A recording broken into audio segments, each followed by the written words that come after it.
Hey, hello there. Yeah, what's up? What's up, bro? How are you doing? I'm good, and you? Right. I'm chilling, man. The resident Zed player. Nice, sweet. All right, let's get into it. Two So, masters from masters today, I think. Unlike a few games, but it's okay. We'll make I it back see. up. Yeah, no worries about it. We're gonna work on that. So, what I like to do, let me just make sure I have all my tools.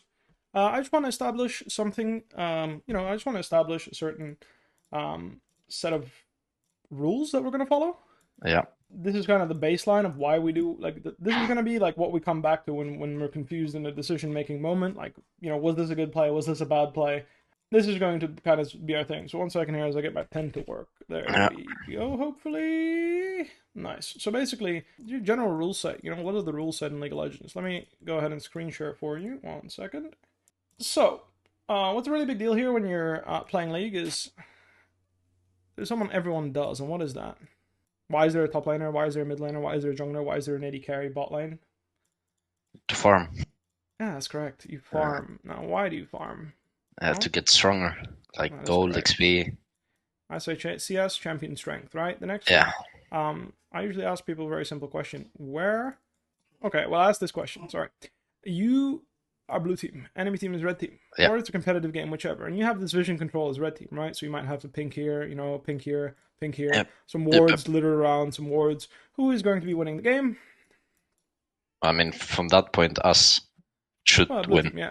Yeah, Right? blue Blue team team. will win. Why is that? Because you control space. Space is where you can contest resources such as the Baron, right? Big resource, Dragon, big resource, towers, big resource, jungle camps, obviously farm, and then you can also push waves deeper. The deeper you can push a wave, the more time you have to do other things because, well, every 30 seconds a minion wave spawns, and if I can push it on your side of the lane, right? So I can push it here, then it's easier for me to attack those resources on your side of the map. Yeah. That's the idea. Whereas if I push it on my side of the lane, right, or in the neutral, then I have to walk all the way to contest you. Make sense? More time. Yeah. So you basically you can attack more stuff if you have more control over space. You can farm more, which is a big deal. And lastly, how do we use these things? Well, we go to the pixel bush. So when I'm going to watch you play, I'm going to remind you Yeah. of this. So obviously, if you don't have this habit yet, if you do, that's great. But we're going to go to the pixel bush now. I'm working with our academy team, and our academy team head coach has a statement that I really resonated with. It's the same idea, but in a simple way, which is basically League of Legends is a 15-second game. What does this mean? You have 15 seconds to take a wave, and then you have 15 seconds to do something after you take the wave. Now, Before the obviously, the next one faster you comes. take a wave, yes. Okay. Obviously, the faster you take a wave, the more you can do stuff, the faster you roam around the map, the more those 15 seconds matter. But you get the idea. It's a very nice way to put it. 15-second game. You 15 seconds to do something with the wave, take the wave, 15 seconds to do something after you've done it, and then you need to get back to take the next wave. That's the idea. Fantastic. Now, when do minion waves spawn? 1:30?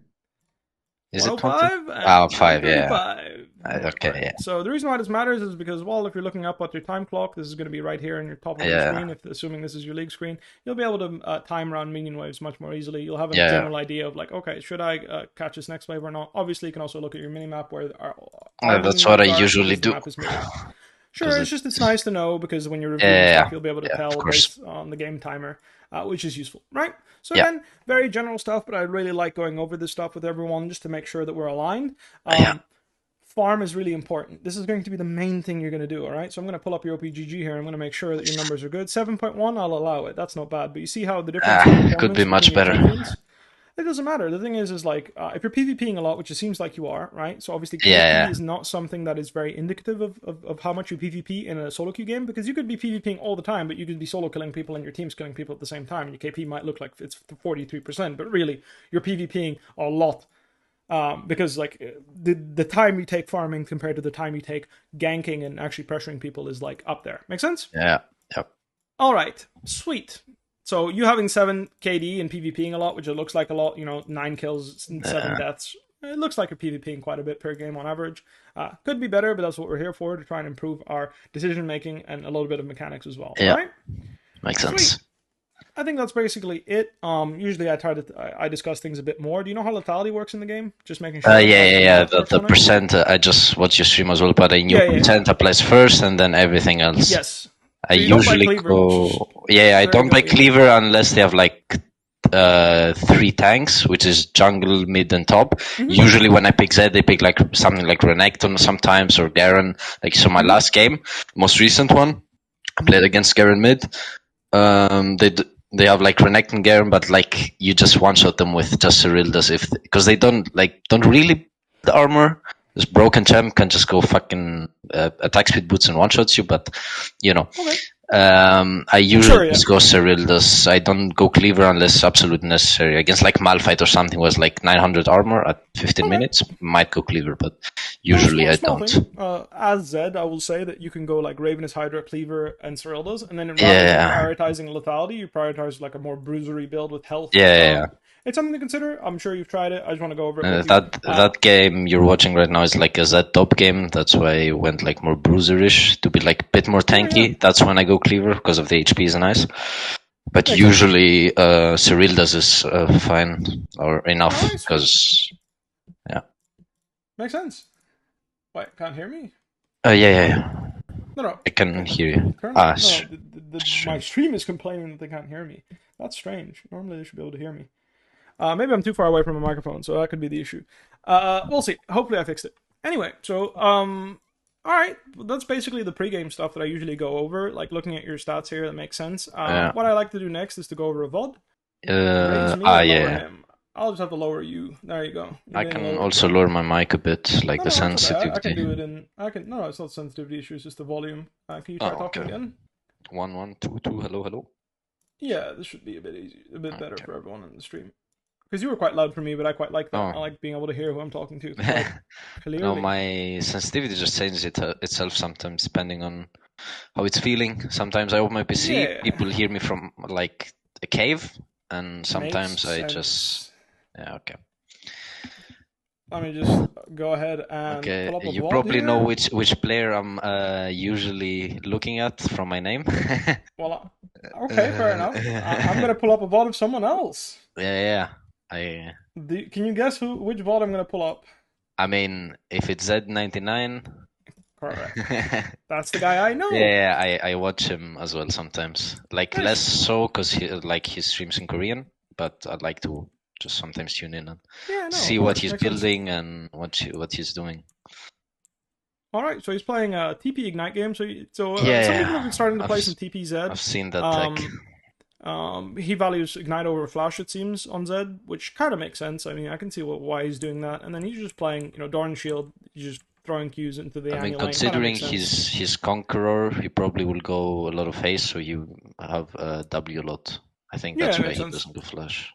Yeah, and again, I'm skipping through the stuff because obviously he's just farming with Q, right? When it comes to like dodging damage. Much more. So what I like to do is just I like going back here. It's like, okay, so where did Annie lose that chunk of HP, right? Was it a tower shot? Like, what exactly got her to be so low? Because here I feel like, I mean, obviously here she's getting hit by, I think it's a level 1 player or something. No, she just got hit by a bunch of Qs through the wave. So there you go. So you're just whittling her down with Qs through the wave, obviously posturing in a way where he can getting CS as well. Yeah, makes sense. Very standard stuff. Nothing crazy we're going to see here. Here he goes for a double Q, and I think he hits both, which is where he gets a nice chunk here as well. Nope, just one of the two Qs and it was through the minions. But still, she's taking a bunch of minion damage. He's opting into bone plating. I think it's okay to take bone plating over a second win, but I'm a personal fan of second win in these matchups. But I think bone plating is a bit better when you're going all in later in the game. And it's like having that extra bit of HP is nice. Yeah. He finds an angle here and investigate. I think she walks up and he just takes a W because she has no abilities. She has no E, so no movement speed. Murders her. Nice. Yep. I'm surprised a lot of people do that. There. Yeah, I mean, it's surprising. I agree. They probably shouldn't, but I like that he took it and then because for me there, it's like as someone that hasn't played Zed in a very long time. Like I haven't touched Zed in literally 10 years. Can you go back so you can watch it again 1 second? Yeah, sure. I just want to see his spells. I just like that he took it and then he doesn't have E yet, right? So a lot of people assume that you need to hit him with the E slow, but the guy just runs him down. Actually, no, he hit him after the W. That's what I mean. A lot of people would wait for their would hit the shadow, then go for the slow and then jump in. But you lose time because you can. Yeah. Exactly. So he auto eater and he didn't go into auto. Yeah, because if you wait too long, she steps back, so you lose space. Mm-hmm. You can't auto as much. 100%. Oh, misses both Q, right? Yeah. I hate when that happens. She walks up and Just a small thing here, but you notice how he's not fishing for it until he hits 4. So here, when he hits 4, he Yeah, goes for it. because So, I this try means to he's do holding him that. 4. I don't, Yep. when I know I'm close to 4, I don't use WQ, so I get the WQ on Get the the juicy level one. 4. He gets stunned. Dawn shield's broken. He just face tanks her. Nice. Yeah. Well, I did take her flash. That's nice. He's just gonna stay here. It's a fake base, so actually Caps is really Catch good the at this. wave and they can Yeah, TP and then back. he's just gonna face TP. So here, sometimes people will stay even a bit more to get like a specific recall. So like, for example, if you maybe you can get refillable, maybe you can get Dirk, yeah, something like that. Okay, Maokai comes. Not too bad. All right, Wait, it's fist did fight to she- the death, which is. Let me have a look I at need how to the fight pay actually the- happens. Yeah, yeah. let's have a look. So he Maokai hits every ganks. skill, gets stunned, gets VQ'd. Maokai gank from chickens. He flashed over. Wait, what the fuck? Yeah, look, he's a chicken. Oh no, he flashed. It's via chickens. Okay, No, he just walks into the line and fucking flash W's her. He was even hesitating. I wasn't sure, but I like that he was like hovering in between. Vi just queues him up with the chickens, and then it's a total brawl. It's the kill. It's fine. Vi's level fighting. 4. It's fine. We crashed away. We got the kill. It's not the end of the world. Prioritizes. Okay. Yeah. No, he's going Hydra. He's going Hydra. 100%. Because makes sense. I'm not sure if I like it more than lethality on Zed, like just going on lethality build, but I don't think it's a bad item. you usually go Hydra when they have like at least like 2 bruisers or like 1 bruiser and someone tankish, because also you go sometimes Hydra because you like get your other items faster because you can farm easier. I've heard that's what I've heard. No, that makes sense. But it also feels like great. I don't know. It's like a I know placebo effect. You get Hydra and then you're like, it's so strong, by the way. Like 8 AD, it's insane. All right. So okay, here he just kills because he's too good. He mind controls her. No, but here I really like that he's holding his 6. Like he's holding. He knows that without W he won't kill her. So he's literally just fighting her, stack and conqueror. And then now he just says, fuck it. I'm going to ult her because I have 2 back up. So here he ults because he auto ignite and ults, and he says, fuck it. Even if I get stunned, I can input buffer my Q and stun, and she'll just die. Obviously she hit 6 and it's hairier than we'd like, but we have the R back. And she also missed the stun. So really, this is when I watch these players play, this is what really strikes, like, it really strikes me when I watch them play the game. Like it really stands out to me, and I really enjoy watching. Like Darius has this. Like, this Darius player has it as well. I don't know what his name is, but he's like a Dari King, I think, is a Darius player in Korea. He has the same thing where it's like he's super patient with how he uses W. So a lot of Zed players will be like super impatient with how they use ult, but here the guy literally is just right clicking her and just saying fuck it, you know, like. The only time he presses R is when he knows that he has QE up and he's going to finish her off with QE in the ult, and then if it's a 1-for-1, it's a 1-for-1, whatever, right? But I really like the patience there. He kept his R because he knew Annie was going for level 6, and he just ulted when he knew Annie was going to get it.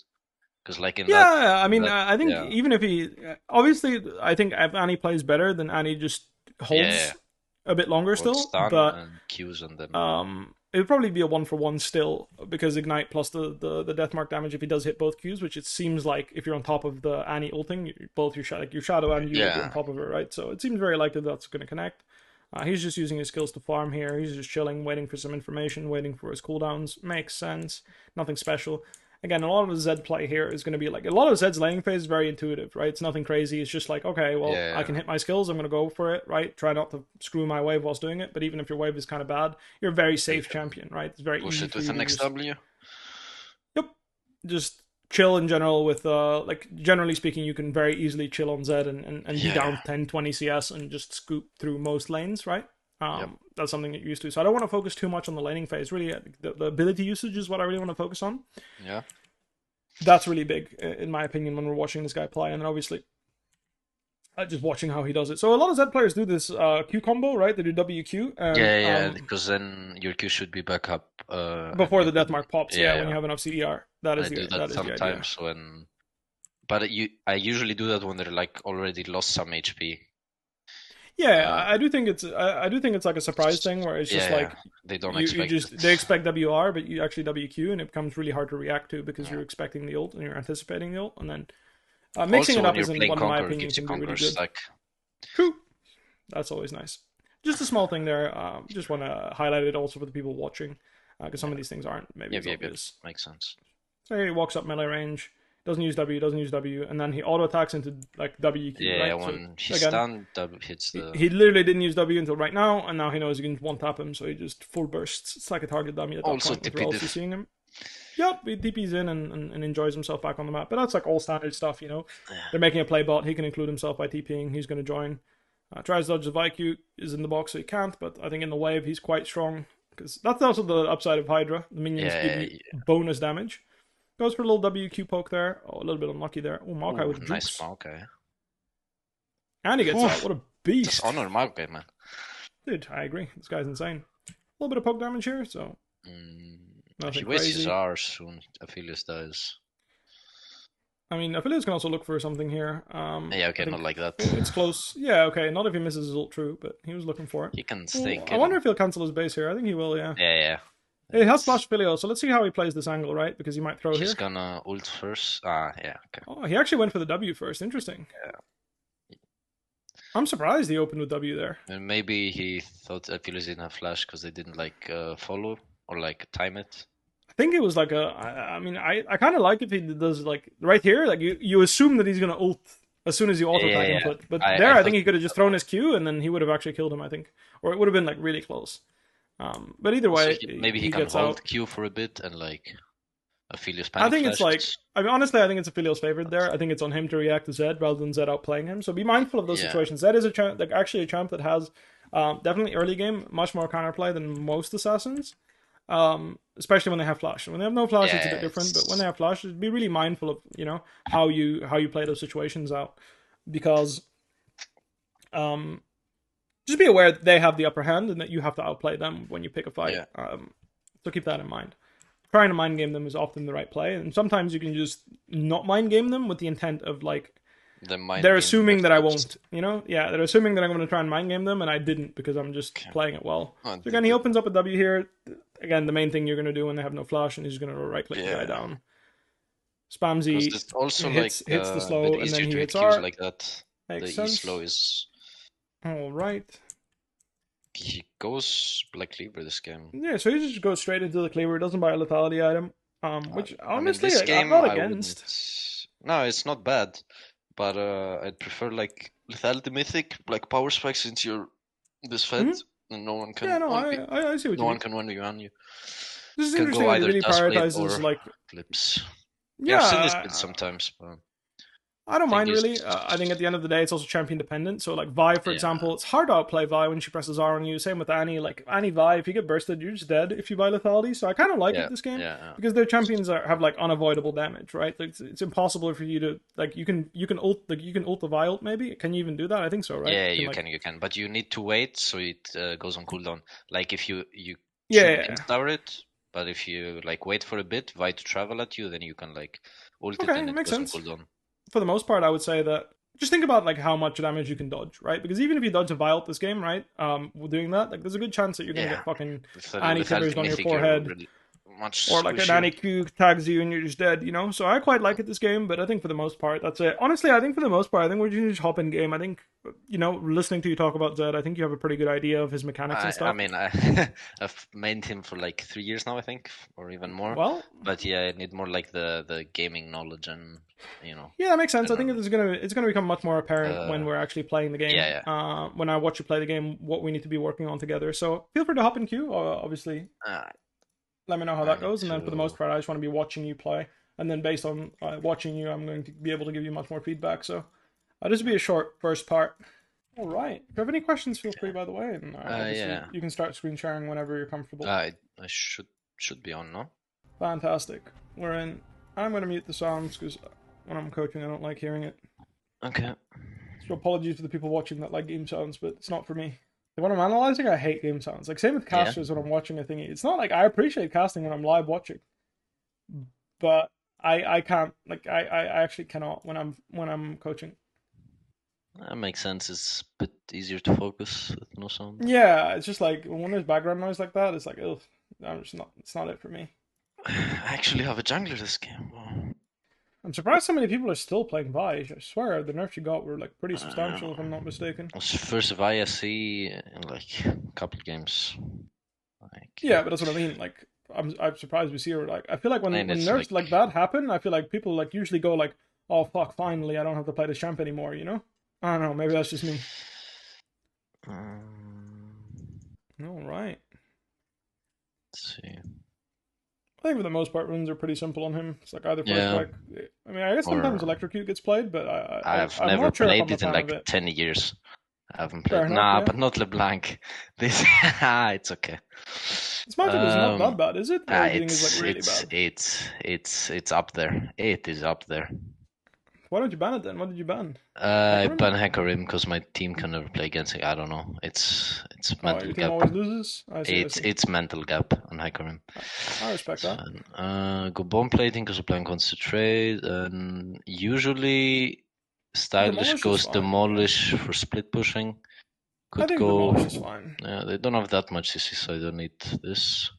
Yeah, I'd say for the most part, like the other ones, like I think if you go Overgrowth, it's like kind of whatever. It's nice rune, but I Yeah, think for the most part, Demolish. Also, if don't you really start need winning lane, it helps you get an extra couple hundred gold sometimes because you manage to get some plates. If she roams and you have a timing to hit mid, it also helps. So a lot of assassin players that I've been seeing, watching in Asia as well, like Demolish as well. So it makes sense. no.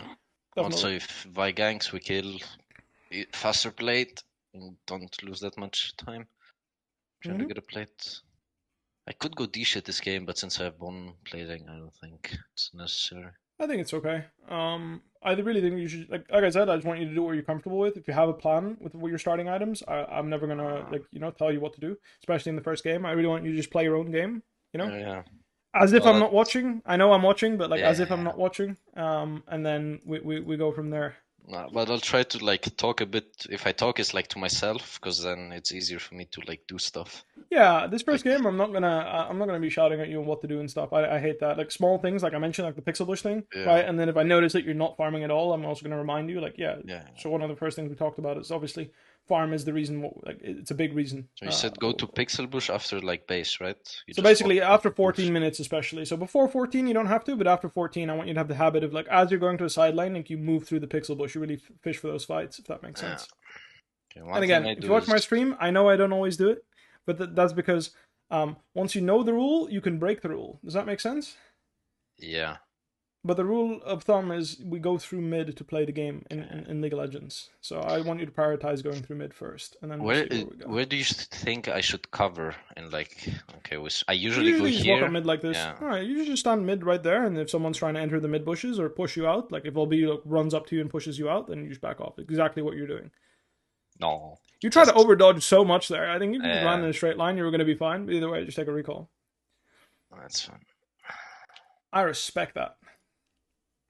The dodge or what? I respect the attempt. I mean, yeah. I thought he was gonna think I walk down and like hook down. Well, the thing is, you got data on him, so you know that he likes to be patient. So a lot of Yeah. players, like you can tell, like players that are not good at hooking champions will just throw their hook, and players that are good at hooking champions They will will always wait. be more patient. Yeah, they will wait no because they know the range. So like Yeah. there, if he insta hooks you, he misses right because he Yep. knows that you're out of range. But then he's kind of pressuring you by walking at you. So when you start dodging is when the range becomes available. Anyway, like I Yeah. said, I'm gonna shut my mouth now and let you play. Um, and then when it comes to major decisions, I'm going to be interrupting or like talking to you, not really Yeah. interrupting. But Yep. I just don't like the whole siesta creep and all this shit. It's like whatever. Yeah. Not too shabby. Some dollars. No. I That's grief. okay. No, that's okay. It's That's a bit fine. sad, but it's not the end of the world. Try to just check our item start as well if you when you're During coming to during. lane. I don't know if you did. I don't know if you did earlier. I wasn't paying I mean, she full had attention. electrocute, so I figure she's not going static. Sure thing. Did I go through?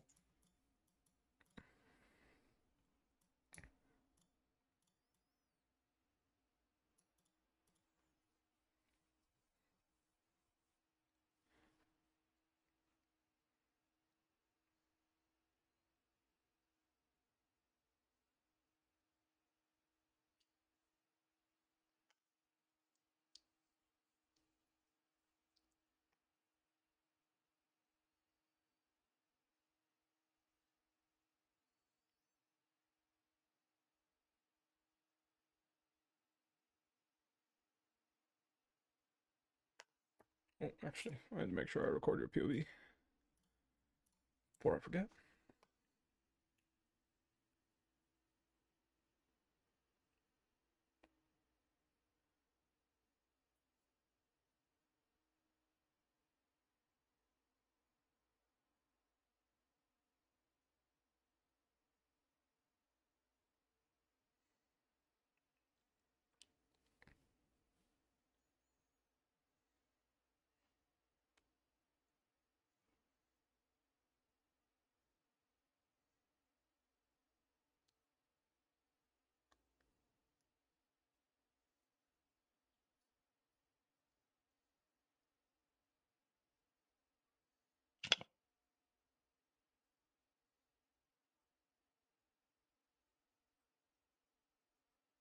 Spicy.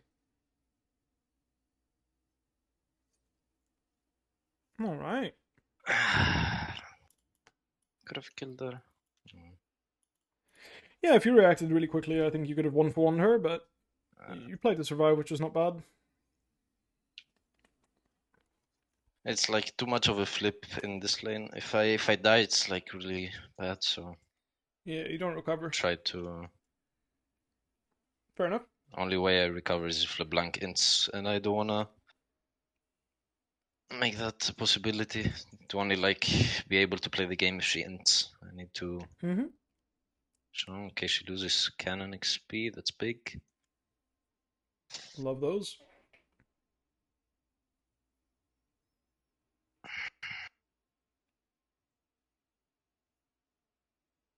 He's pushing to me. Nice poke.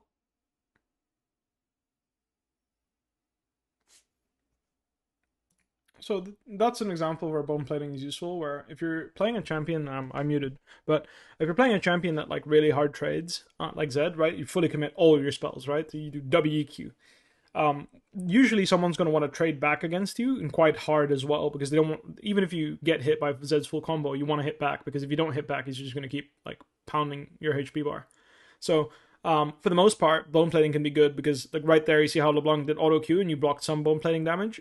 The idea is there is if LeBlanc goes harder on the trade, that can be good. But unfortunately, we're dead. Rest in peace. Did we see Ka on the minimap? No, Okay. as far as I'm aware, no. But I was talking to chat, so Okay.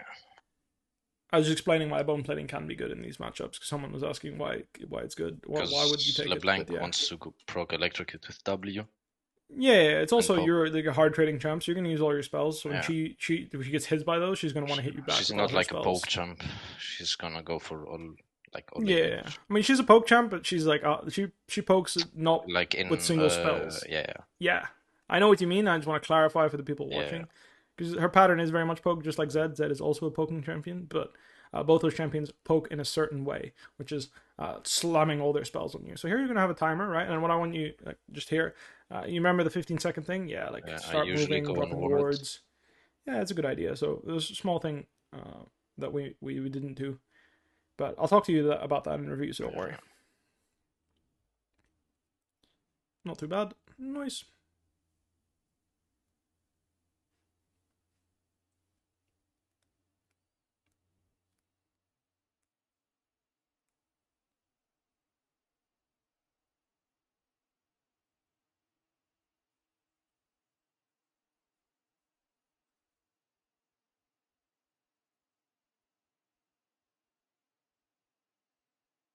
Mm-hmm.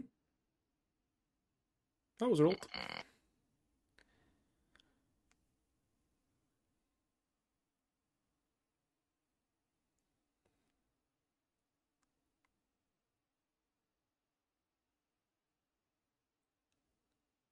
Okay, bro, relax.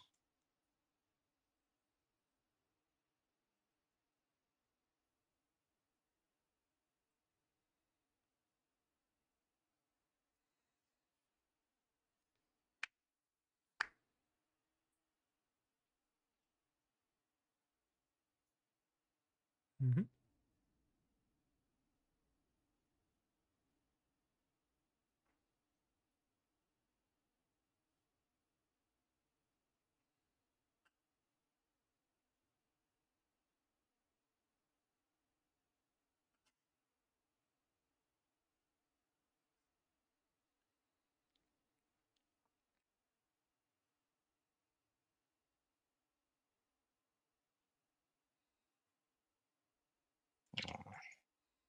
And 0W.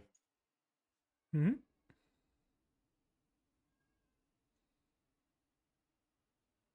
That's fine. Waves Alright. should be. Oh no, it's not F2 melees. No, the wave will just kill each other, I think. I think the CW the whole wave, so I think it'll Oh, just might kill each other even. off. Might even be good for you, Oh, I honestly, went but it doesn't matter. lethality. I think I should have gone Hydra, but it's fine. Do you? Let me check. Let me see the comp. I still lethality game, no? If there is any, like. You go Hydra into lethality. You just go Hydra first into. I see. I mean, maybe, yeah. I mean, you could still do it if you want. It doesn't really hurt that much, I think, to grab straight to Dirk first. Yeah. As force of habit into this matchup, I usually just burst lethality. The thing is, if you go Hydra first, you're like weaker in early games, so you Hydra components like Tiamat is not really nice to have. Because it only gives 25 AD, but once you complete the Hydra is when you're strong. So you go Hydra first, and then you have your power spike later. Makes sense. Good trade back.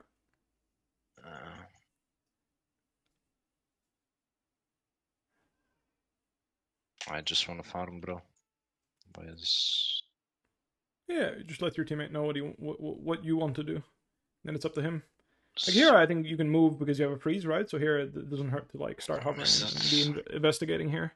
This looks pretty good. Nice assist, and maybe we can get more here. Okay, that hook went to Antarctica. That was indeed not the hook we were hoping for, unfortunately. That's fine. Yeah, I mean, again, as a 3v3 move. Oh. I think he could have if he fully committed, but he was moving to like survive or something. I think if you just kept stepping into her, it would have worked, but it's not the end of the world. It definitely sucks though, but it's still the right thing to move. Yeah. That's fine. I think you just wait, yeah. I mean, not wait, but you don't spend money right now. You just wait for your first item spike.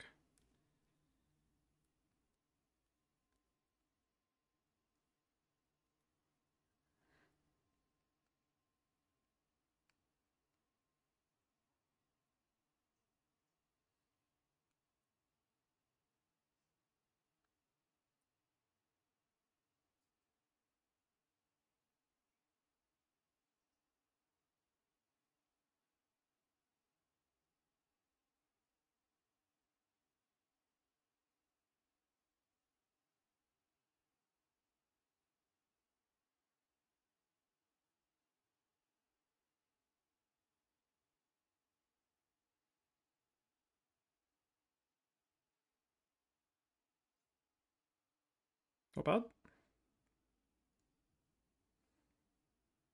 I should have ulted that. Probably, yeah. I mean, you also could have just ignited, I think, would have helped, but not the end of the world. We didn't know if he had flash, so it's a bit rough. You just take over bot here. Take over bot. Push in next bot wave. Samira will go mid off base, and you'll have to spend. If you go mid right now, what ends up happening is that you're stuck without a base. So the best thing you can do right now is just push bot, crash bot wave, and then it's not optimal, right? It's not ideal, but it's still the best because this way Samira still gets to farm in mid wave, and then you will get your recall. So here she definitely should be going mid. Because the issue is if you go mid right now without your ulti and all this stuff, like your conditions will just be terrible. Like, bruh, what are you doing? Just okay, good dodge. You're on your own. Like cut mid. Nice. But that's the idea. That's why you push that bot wave, because otherwise you're gonna go mid with 1100 gold, and you're just never gonna get a recall against LeBlanc without it being like completely unplayable. And now it's like at least it's playable, right? So it's obviously on her not to die mid. Like that's definitely the case, right? So if she dies mid, then it's really bad. But she should have no reason to die mid here. She died mid anyway. Ulti, but Vi will kill her. She has ult. Just ulti, bro.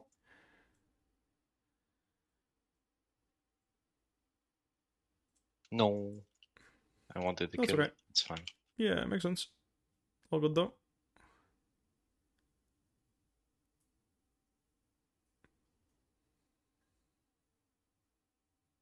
That guy has no mana to hook, I'm pretty sure. He doesn't. It's 100, right? Yeah. Yeah. All good though.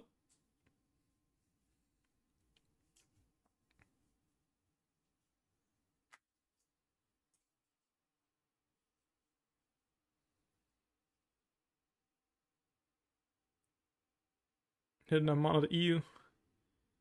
Oof. Didn't expect to die from his Q. Yeah, the thingy proc was pretty big. The Eclipse proc on top of it was pretty surprising.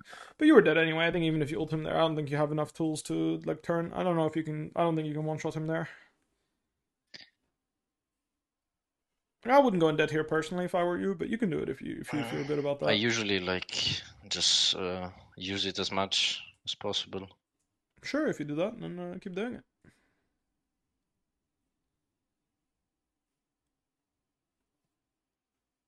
I'm a bit greedier with my money. No. My 50 gold, I ain't paying the taxes unless it's absolutely like a good base, you know. Okay. But it doesn't really matter. It's not a science in my opinion. Like I think it matters for like certain recalls if you have like them pre-planned, but for the most part, I wouldn't worry about it too much. There's two options here. Go for like the mid turret. Won't work, I think. So you're probably just gonna run bot after this wave, right? Yeah, but I don't think I can do anything there. It doesn't matter. You still want to be on that side just in case. You know, maybe you can catch Kha'Zix on the golems, for example. So you can look here, go all the way around, see if you can trap him in the bush or something. Can be interesting. Always look at the wave. You see the wave coming at bot lane. It might reveal you, so be mindful. They killed Blitz. Is Kha'Zix fighting? Use your camera to look at the fight, right?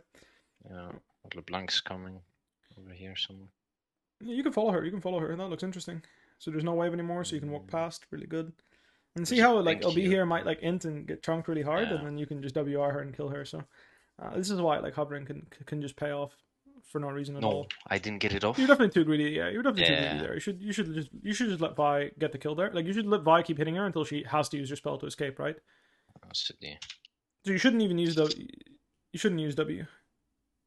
It's okay. It doesn't matter. Just mute that. Like in general, just play with chat off. Like chat is so it's like this guy saying quit the game. It's like whatever, man. Like sure, if it makes you happy, whatever makes him feel better, right? Yeah. I would recall here because again, you have a futures market, and you'll just buy thingies. So after that bot wave, is just like share it with your team, buy your Dirk, and then we're gonna move out on the map and make our own play again. So obviously, be ready to dodge that. It's a bit scary there, but I think you're okay if you just run.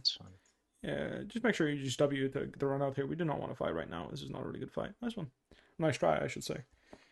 You hit it, though. It would have been a nice one. Yeah, it's not easy. All right. So what's really important is, like, I want you to have, like, a pace. But I'll go over this in the review. But, like, a pace of, like, you make a play, you reset. You make a play, you reset. You have that pace, you know what I mean? And there you made a play, you did the wave, time to reset. And then you'll reassess where you go. So here, Pixel Bush. Why do you go Pixel? You have Ult, Ignite, blah, blah. Now, specifically now, I want you to go bot. Yeah, but your team plus you can. So, like, if someone fish X Thresh, you can kill them, right? That's the idea. Bot is big wave coming. Yeah. I'm fine with you going bot when there's a wave underneath your tower. I just want you to be mindful, you know, like that I want you to think about that. Yeah. Like, is there a better opportunity mid? Like a lot of people just omit the fact that there might be, and that's what I want to kill off. That habit of like saying that there's not, or like I don't see it. Well, maybe someone else on your team sees it, and then you being there is going to collect kills. Maybe Kha'Zix gets bored and runs straight into you, and you fucking murk him, you know. I agree. This base is probably too weak, but you know maybe the next one you'll be able to do something.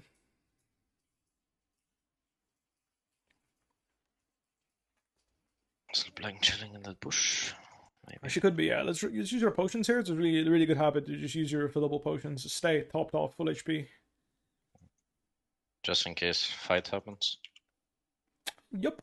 There's just no reason not to use it. Alright, let's move up river here. Leave a pink behind here in the river. Just right here in the bush. Here. Yep. Yeah, boom. Nice. And we're just going to move to the fight here and see how that happens. Not too shabby. We're still going to hold, right? Like cover your team. Follow your team. So I want you to look at what your team's doing. I want you to follow them instead of doing your own thing here. So it's really important you have that habit, yeah? You can start the Drake there, but don't use your W. Like, I want you to...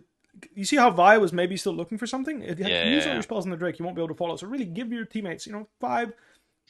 You have time. You don't have to go bot yet, right? So you have time there. You don't need to start the Drake and be efficient. You can just press S, look at what your team's doing, react to what they're doing, and maybe we can make a play together. Really big habit to have in solo queue, where people, maybe this Vi thinks, oh, fuck the dragon, I want to do red buff. And then you're standing there tanking the Drake, and then LeBlanc fights her at red, and then Kha'Zix shows up, or TP. We've all been there. I like the angle. Well played. Really nice solo bolo. Love that. So before you touch the next wave, look at your teammates. What are they doing? Are they leaving? Can I touch the next wave? Probably not. No, it's probably a base angle. You could also just press S and then wait. Yeah, no, really good. Awesome.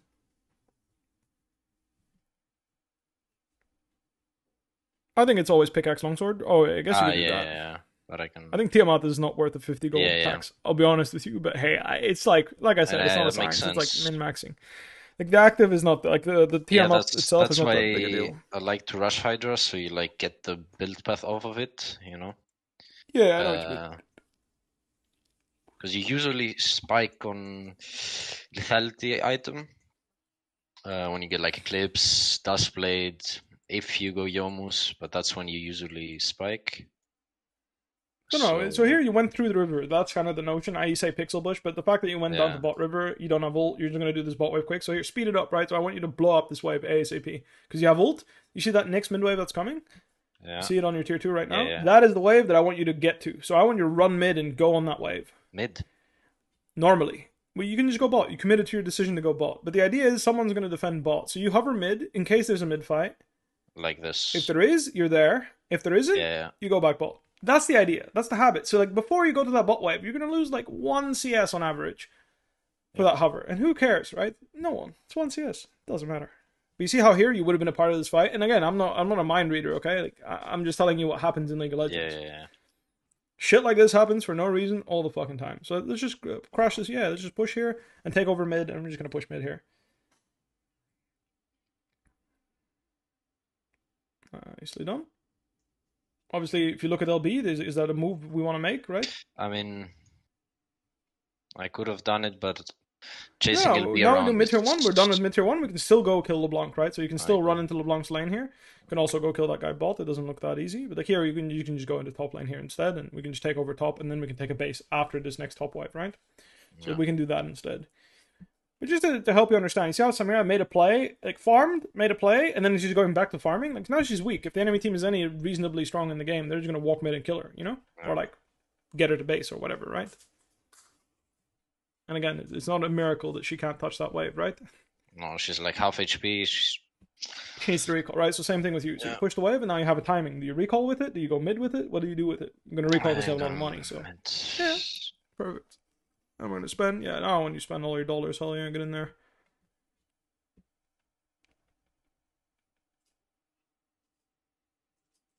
The spicy one. Looks kind of decent.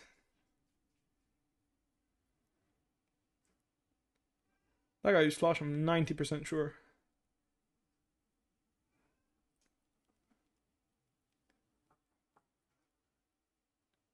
Nice. Oh, that's Careful. the real one? Sometimes they catch off guard like that. Yeah. That's okay, not a big deal. So at this point, repeatables is kind of redundant, so I sell them, but it's up to you. Especially I if just keep it until I need like the 60 gold in a base. Yeah, usually I'd say buy pink if we were playing competitive, but we're not, so just pinks are useless. Pinks are only as good as how well you use them. So whilst I like pink wards a lot, if you don't know how to use them, it's pointless, and I don't want you to focus on how to use pinks right now because people that are playing Academy that have been rank 1 don't know how to use pinks. So don't worry. It's a hard concept to learn. I mean, Malf should be top set here, but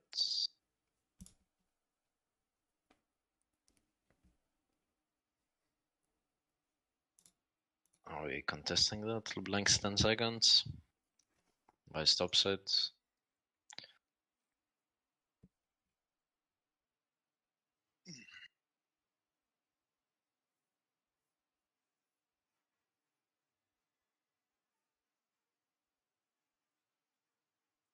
Need to be careful that we don't lose Baron here, but try to be safe face checking it, so go around. We don't want to get blitz hooked and die.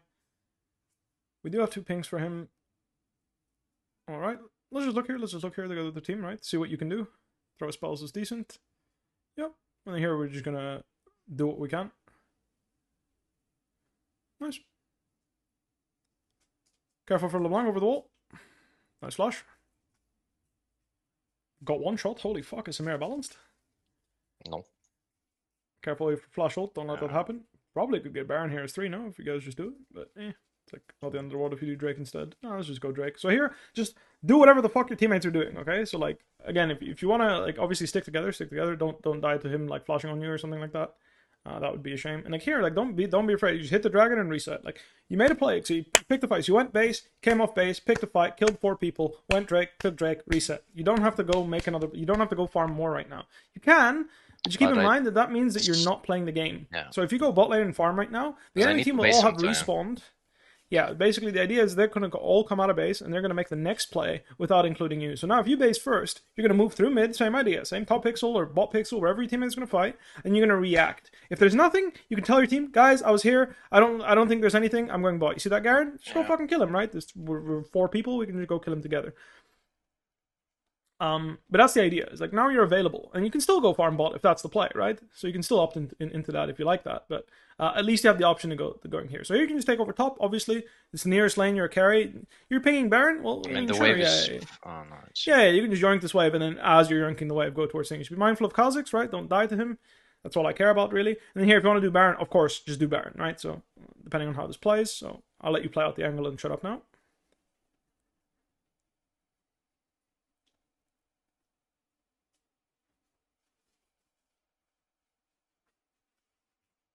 Nice, I like the timing there. You waited for her W C as long to as run possible. out and. Yes, yes, yes. Very nice. Nicely done. So I'm going to use W for damage. It's a bit sketchy. Looks fine, though. Exhaust is balanced. Nice W. And let's go hit Baron, right? So let's do the ASAP here. You know, like, are you going to win the game hitting this 100 gold? Probably not, right? Hitting the Baron? Big difference. Probably, yeah. It really is these small habits that bite you in the ass in solo queue. Yeah. I know it sounds silly, but it really is. It's the silly smallest stuff. Yep. Though to be fair, I would have taken the wave, so. Yep, I'm just gonna go ahead and recall. Same idea. If you want to farm first right now because you want to buy an item, up to you. But the best habit is to base first. Always thrill this. Always. Yeah. It's always more damage. So if you're going damage, it's thrill this. If you're going defensive, up to you. So here, if you go through, you see what I mean? Like you're going through side first, right? Yeah, because so when you're going side like this first, yeah, because your teammates aren't on the map. So I like that. It's nothing to do with like, that's the thing. I want you to stop thinking about the wave. I want you to think about what the fuck are my teammates doing. Yeah. Because if I'm strong, and you are strong right now, right? Do you kill anyone that you ult right now, basically? Yeah. I'll go over it with you after. Okay, she W'd out. She's probably just gone, I think. But still, good to check. Alright. I'm gonna push this wave, and what are we gonna do? I'm gonna walk up. That is correct. We're gonna go up the river and see what the fuck is going on. You see, like, there's always someone in thing. Like, either it's your team or enemy team. Yeah, but, like, maybe they get cocky now, and they're like, fuck yeah, they could keep moving. Okay, we can grab the blue. I like that. Reset the timer, add blue, but just... Yeah, I like that. A little sweep action here, yeah. Just make sure nothing's visible. Careful of being over here, obviously. Alright. Alright, and we hovered, and now it's back to go back to bot, right? So just again, the path you take, be mindful, okay? So you're walking around in the bot jungle like it's your own, but really it's not. And here, if you want to make a pick on her, I don't think that was illegal. Yeah, she used W on the wave. I should. Yeah, you could have definitely looked for it, but I don't mind, right? We'll discuss that as we play more. So here, obviously, again, this next wave that's coming, that's the wave that you're going to be moving on, all right? So you're going to... Oh, nice, I like that. All right, that's fine. We're just going to dip. Bye. Bye's coming, so you see your teammates are coming. We can play more here. We can play more. Makes sense. Help the Samir first, and then we're going to help Vi, right? So Vi's still fighting, and you're, like, hesitating. I want you to hover towards her as well. All good, though. We're good. Again, and if you feel like the play is over, then the play is over. You know what I mean? Like. Oh, really? That's okay. All good. All right.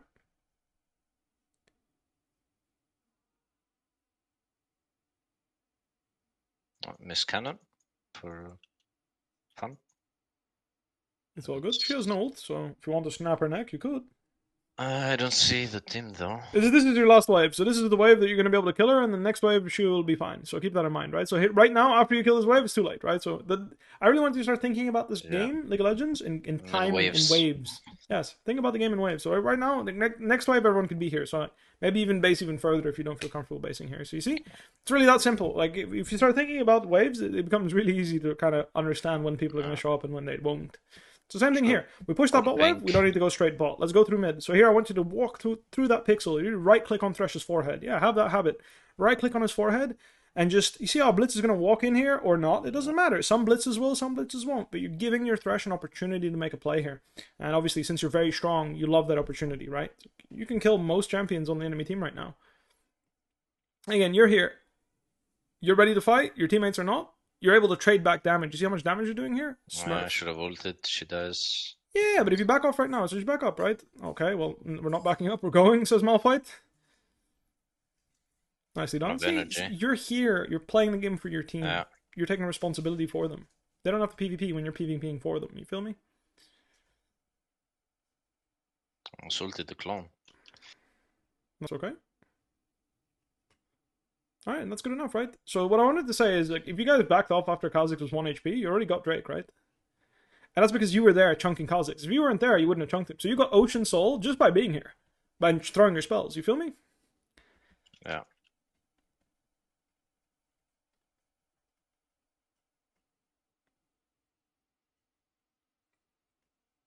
Care for LeBlanc, of course. Just go ahead. Yeah, I agree. Just go fucking smack that Drake. That's what we're here for.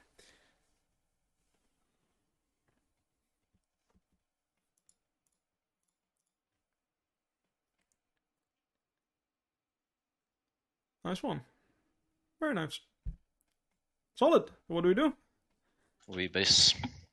Very good. I could have pushed bot if it was bigger wave, because Ocean Soul and Hydra, but it's not necessary. Yeah, again, if you need the wave for your Cerildas, that would be good. But if you don't need it... Alright, we'll go over and review, and I'm going to really hammer this home for you, okay? I did... So the mindset in League of Legends, when you're trying to carry the game, is to get to a point where you're strong enough to start contesting people. Or like fight everyone, at least be able to kill everyone. So early game, there's a few things I want to go over here. This is a small thing, but I think you can use your Q to farm a bit more. Basically, the reason why I'm saying this is because when you hold Q, you know what you're telling me? What? You're telling me that you want to kill this guy. I'm keeping Q for his W to like trade some back. Because and is that winning? I've picked up this hub. No, it's not. But it's then? Like if I get the sense they want to play aggressive and poke me, which this LeBlanc did, I keep my Q to trade back and like lose some CS to be able to stay like even-ish HP with her. Okay, I'm okay with that. If that's your intent, then I'm okay with that. But it's important to know that you have a plan. No, that's fine. Again, if you have a plan, I'll never tell you, like, unless I think your plan is bad. But in this case, like, I'm okay with that. If this is what makes you more comfortable in this matchup, at the end of the day, I'm fine with that. That's what I've like picked up from like watching Stylish. That's what he does against like players that want to like poke him. Is he tries to queue them, so trade back at least. So he's not, it makes sense. So we don't CS every single creep, and we think instead. So just a small thing here, but like after you use the W, you really have you can walk up and CS this creep, but can you walk up and CS the range creep? Yeah, that's. Can you? Probably not. No. Right. So use this timing right now because your W's down anyway. Go ahead, drop a ward. Like I don't know, however safe you feel. Right. If you feel like you have to walk all the way around here to drop a ward, do that. Live maybe. If I. Oh really? I'm not live. Sorry. My bad. I opened my thing. But yeah, it doesn't make sense. Here we go. Now you should be able to see. Now I am seeing it. Alright, so let me just go back here, right? So just like the Q thing is just something I noticed is relating, but here, it's really big, right? So you're gonna use your spell to trade, right? So she's gonna W or something, I don't fucking remember. You're just gonna poke her here. So you walk up, poke her, great, you trade, you exchange, not bad. Just here, you CS this creep, this is the last creep you can CS, right? Yeah, and then I can only...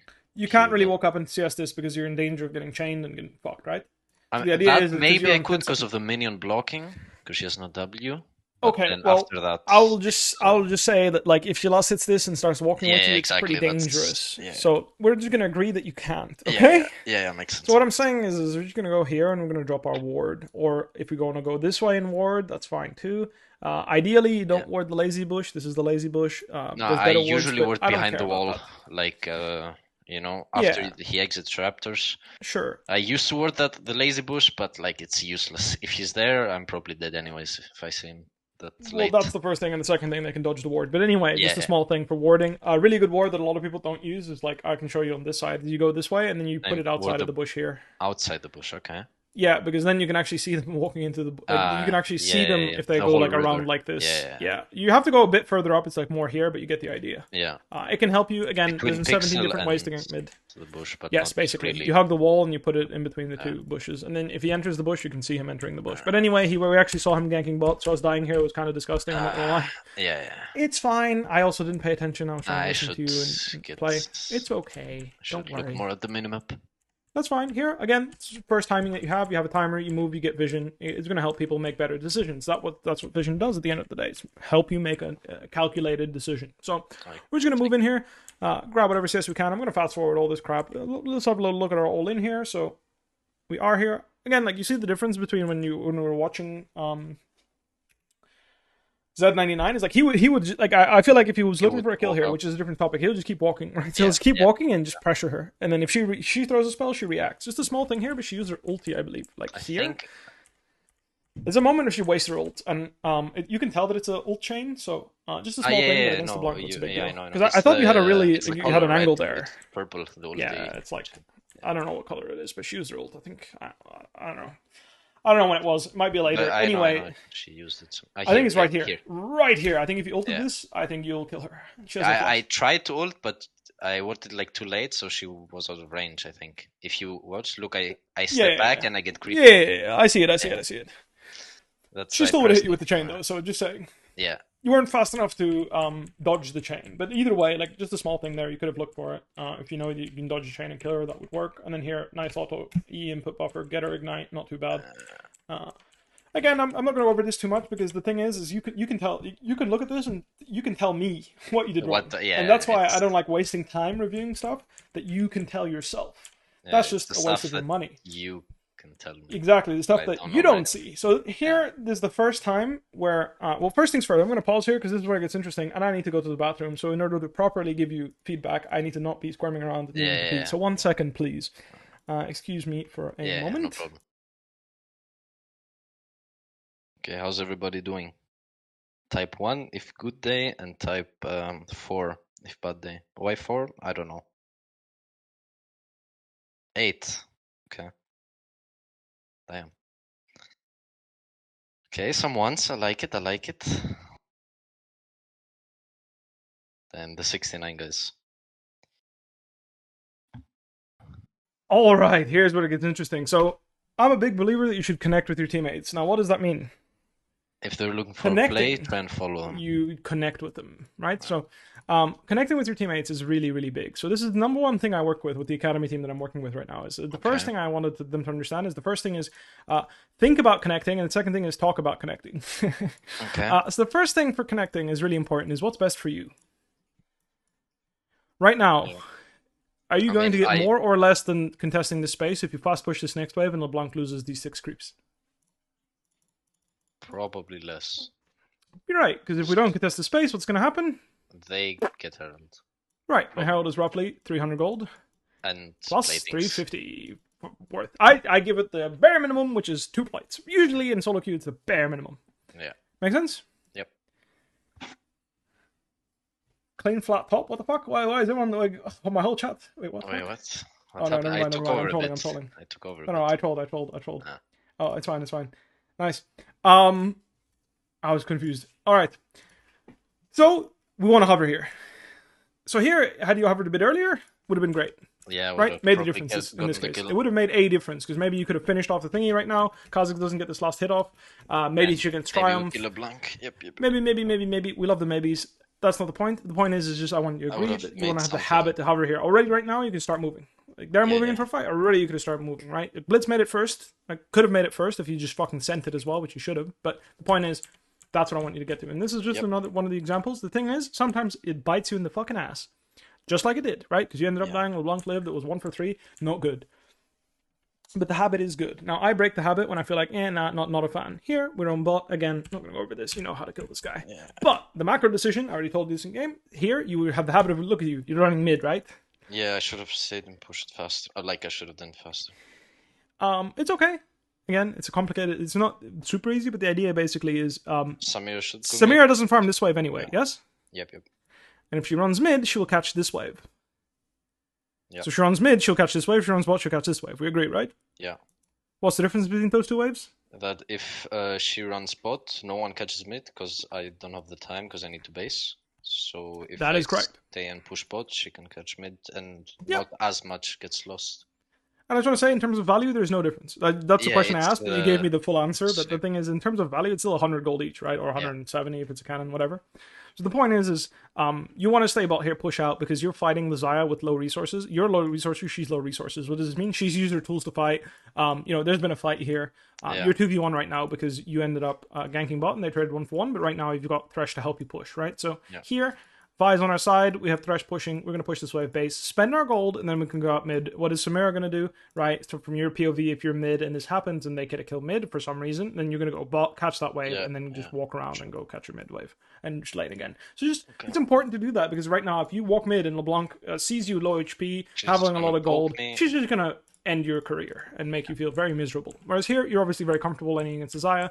Obviously, this guy's dicking around, which is not great, but you see how you ended up getting a very nice, comfortable base, and then you didn't lose anything. Now, obviously, Samira shouldn't have either, but she contested the wave, and that was kind of cringe, but it's fine. Small thing here, probably should have just ignited her a bit earlier. Either way, you both flash on her, and she gets to shut down. It kind of blows, but... The thing is, if she R's faster, because LeBlanc has no W, right? Or W's on CD. She should R faster, yes. R faster, because... it would be better, it's further away from tower. Yep, I agree 100%. She just waits cooldowns. Whatever. Yep, so here, just small thing, right? But pinging here I'm okay with. It's nice that you have that downtime. Remember, like you have downtime right now. I pinged because Blitz was clearing my ping, so he doesn't get the gold. That's why I pinged. No, I'm fine with it. What I'm saying is I'm fine with the ward. Just like be mindful. Blitz is still here. Saw them. I should not stay there. Yeah, you shouldn't just hit the ward. You just ping there, and just if there's a ward, then at least you know. But you shouldn't hit the ward. Makes sense. So we're coming out here. LeBlanc makes a timer at the top. We didn't ping. My bad. We probably could have told them, right? Yep. We're going to go into bot lane here, and like I said, how to include yourself, you know best already, because you've played this champ, thousands of games, you know very well already. The thing is what I want you to understand is right now, as she's making a play top and we're fighting bot, what's the best way to include ourselves as you're doing this wave? So you see, the information you have is, they're fighting bot, Vi's moving for a fight, Malphite just fought, LeBlanc is top. So right now, fast push we can do, what are the options we have to include ourselves? I see 3. Go catch top. That is a good one, right? Fast push mid and run. Mid or bot. Yeah. Really simple. Simple as that, right? Yeah. Usually this will be it. Either I join the play bot, right? So I'm just writing it simple. So either you join the play bot, you defend top, or you make your own play mid. So either you join your teammates making a play, you make your own play, which is take the mid tier one, or you go ahead and defend whatever went wrong on the opposite side. These are the 3 main things, right? So just to rewrite it, right? So either, how do I write this? Make your own play. How do I make this simple? Like my play, right? So your own play. Where I am at the moment, basically. So you're going to make your own play. Join a play. It doesn't have to be where you are, because maybe you'll run bot and make your own play bot. Make sense? Yeah. Join someone else's play or defend a play. These are the 3 things you can do when you play League of Legends as a team. And you defending a play top lane, right? So in top lane and in competitive play, you'll see me playing Ornn, and we're diving bot lane, and then you'll see that I'm hugging my tower, playing very safe, and I'm giving up CS because I don't want to get low enough that I'll get dove. That is me connecting with my teammates, because I'm saying we will kill bot lane, and the jungler is not bot, which means I can get dove top. Yeah. I don't know if he is or not. I don't have that information, but I'm going to make sure that even if he is, I won't die. Okay, because that is what matters. I'm not giving them any play on the opposite side of the map. Make sense? Yeah. So the idea is, so in a competitive game, if you weren't to go top lane and defend, because your bot lane says, we're winning 3v3, we don't need you, you'd go top and defend, right? Yeah. And then here, you need to make sure this guy, you don't make this volatile and fight him if we win 3v3 bot. Now, if you lose 3v3 bot, do whatever the fuck you want. Yeah. But you get the idea. Yeah. League of Legends is a team game. So here, again, you push the mid wave, which is a good first habit, right? Obviously, sometimes you're going to have to drop this wave and just fucking move, yeah? Like, if it's like a big fight and you know this is game deciding, you just have to get in there sometimes. And here, we just hover, like I mentioned, just a small thing, but just pay attention to this minion wave, because if you cross in show, that could be detrimental. Yeah, that's why I went and here, ambush. Nice. You see here, like, see what I mean? Like, just hover. There's fucking griefers everywhere. Yeah. This guy is hard me being griefing. One of them right now? We're about to be. But right now, if you just hold your spells, wait till she does something, and then react, she's always dead. Even if she W's, R, flash, you can still WR her and kill her. Yeah, So I should really, just walk up R. more patience. Like, not No, you don't even need to. Just walk up and do nothing. She's Yeah. fucked, bro.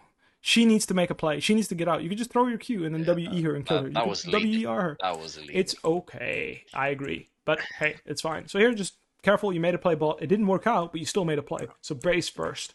If you walk mid right now and try to catch this wave under tier 2, how much of that farm are you getting? Not much. Like, Yeah, half like of 3 it. creeps. What is 3 creeps? Like fucking 40 gold? Because it's range, right? You get Yeah, 40 gold it's- walking all the way mid here. Bro, just go buy your Dirk. Make sense? Yeah. Very good. So here we're just going to buy our Dirk or our Coalfields, whatever Yeah. we want to buy, and then come out on the map, catch the wave. How much did you lose? Look at that. You lost 1 creep, my friend. 1 creep for recalling. It's Who broken. cares? No one cares. So here, we're on bot wave, and here, like I said, right? So here, a small thing. This is the difference between the greats and the goods.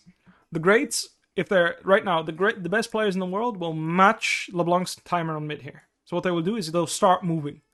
Obviously, if you get one shot here in the bush, don't face checker. Stand here and ward, right? But the idea is basically is like, here, there's a mid wave, yes? Yes. You want to farm bot wave, yeah? Yeah. They want to farm mid wave, yeah? Yep. So if you farm bot wave and your Samira says, well, I want to farm mid, and you both farm at the same time, what happens? We have like no one in. One of you gets fucked because Yeah. LeBlanc can either be bot or be mid. You don't know. Yeah. Whereas if you say, you know what, I'm going to be smart and I'm going to make sure we get mid wave first, and then I'm going to go farm bot, you avoid that chance of someone getting screwed. No, just be mindful. You can get ganked here and you can die, but just be mindful, right? Like Samira here, do you see how Samira doesn't farm the mid wave? That's why she's not dying. Yeah. So it was the onus was on her not to make the mistake, and that's okay. I'm just saying, you know, like I'm just helping you understand the logic behind touching the wave or not touching the wave. Yep. Whether you do it or not is inconsequential, right? I just want you to have the option of doing that wave and the option of not doing that wave. Because again, what did LeBlanc do? LeBlanc sat bot lane and jerked off looking at you. What if she was good at the game? She would have moved and helped her team. And that would have been a 4v3 and that would have been a disaster. Yeah, so that's why I said the greats will move here as Zed. Because they will hover, make sure we get the controller vision of whatever we're doing, Farm. and then come back to bot. So the thing is, these minions, they don't get laser beamed. They don't just disappear. Yeah. They will keep fighting each other for, 10, 15 seconds, right?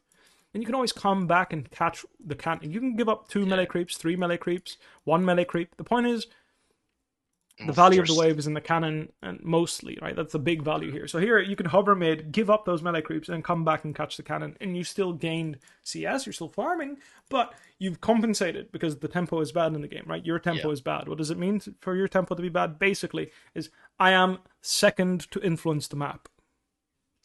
Now, the thing about tempo is just because LeBlanc has tempo doesn't mean she knows what the fuck to do with it. Case proven. Yeah. Right here. Should have moved. She should have been mid fighting this 4v3, and then you would have been late, and it would have been a good play by them. And that's exactly why I want you to be there. Because if you're LeBlanc here, what do I want you to do? Blow up this wave, move mid. Simple as that. Because the idea is, if I am the one pushing in mid, right now, LB's team is the one taking this mid wave first and pushing us in, and you touch the bot wave, what happens to you? They can move and go kill you. Right? You are stuck. You are on an island because Vi can't help you because they'll just do this, right? Yeah. And Vi is 4v3 still here. Now, obviously, you can start moving and meet them here and have a 4v4, but it's in their advantage because AD carries have a hard time joining fights like this. Yeah. Make sense? Yep. Now, obviously, Samira specific, she loves those fights, but many AD carries cannot join those fights. Yeah, like Azaya fucking hates it. That's why mid priority is a big deal. Just so you know, that's why every fucking pro team loves mid prio. Everyone bitches about mid prio all the time. Yep. That's why I'm pro play thingy here. Small thing here, don't use your W. Wait, look what they're doing. See, is Vi right now walking this way, right? Is she walking this way to go do Drake? No, maybe she's looking at this red. Maybe she wants to check the Raptors. You want to hover her first. Because if LeBlanc right now is killing our Vi at the Raptors and we're using our spells on Drake, whose fault is it? Well, both of you. Yeah. Make sense? And when it's both of our faults, we will take responsibility because you are the only common denominator in all games that you play. If you play 100 more games, how many times are you going to have the same player on your team, you think? Twice? 3 times? 4 times maybe? 5 perhaps? But at the end of the day, for the most part, it's going to be you and just you that's going to be the common denominator. That's why we're going to make the decisions to help everyone else. So you hover for Drake, you did Drake, you're still healthy enough to contest the wave, you go back and contest the wave, very good. Again, you were there for the fight. You lost how much creeps for it? 5 creeps for that. Right? You lost 5 creeps for hovering like this. Was 5 creeps worth that opportunity for your team to fight mid and do Drake? Absolutely. Yeah. But sometimes the answer will be no, and that's why I'm helping you understand that that's what you gave up, because That it's I not should just, it's know not when always to black give and it white. up and not Exactly. It's about having that control and deciding for having the yourself. option, like knowing Exactly. to Remember, have like I can do that if it needs yes, to be you done. can. You have the option to move and drop 100 gold, 200 gold, 300 Yeah. gold, whatever you think it is, and then how much gold are we earning, right? How much is a minion wave? Cannon or non-cannon? Well, a cannon wave, because the non-cannon is 100. That's easy. It's Roughly. 190. Yeah, well, basically it scales up with time in game. So it's like 100. Oh. It starts at like 55 and it scales up to thingy. Now I count in-game time as well, so it's like 55 to like 90 something, like 99 or 100 Okay. or whatever. Late game, it's like 100 something gold. Anyway, it Yeah. doesn't matter. The point is, I agree. 390 is the average for 3 minion waves. Therefore, we divide that by 3. 130 per minion wave, roughly. Okay. Because you can't always know whether it's going to be a cannon wave or not, Yeah. right? I'm not assuming that you have that fucking No. Matrix level calculations in your brain. Then I don't would either. not So be diamond sometimes you're going to drop a cannon wave. Sometimes it's going to be a normal wave. Who Yeah. knows? The point is it's 390 gold for 3 waves, right? So 260 gold for a Baron fight, probably worthwhile being Yeah. there for the Baron fight, right? For a Herald Makes fight, sense. maybe not. Maybe you're like, this 260 gold is too much. I lose experience as well, so that might be too much. But I just want you to time that off. So here, same idea, right? Instead of running straight up the lane, what do I want you to do? Or round and river. Yeah, just do this little loop around. Whee! And then press have a pink here, press S on it, have a pink here, press S. This mid wave is being contested. Just wait. We take the mid wave's dead, no fight, back bot. Simple as that. It's going to cost you 1 CS for doing this. 1 CS. But if there is a fight, guess who's going to be there? Me. You motherfuckers. And you might ace them. Make sense? Yeah. Makes sense. That is why I want you to have that habit. Now, obviously, if you think right now I'm weak or I'm waiting for an item, then yeah, fuck that. You know, like just ping your team. I'm going bot on my way, right? So on my way ping is like you ping and then drag it this way. You know, like wee. Yeah. That's what I do. I say on my way, I'm not coming. And danger ping here. Yeah. And that's it. You've made it clear. Danger You've ping. communicated. You've taken responsibility for letting your team know, I'm not coming. Figure it out. Here, obviously, we stare at the Garen. That's never going to contribute to anything major. But still, even though we're late, yeah, why not?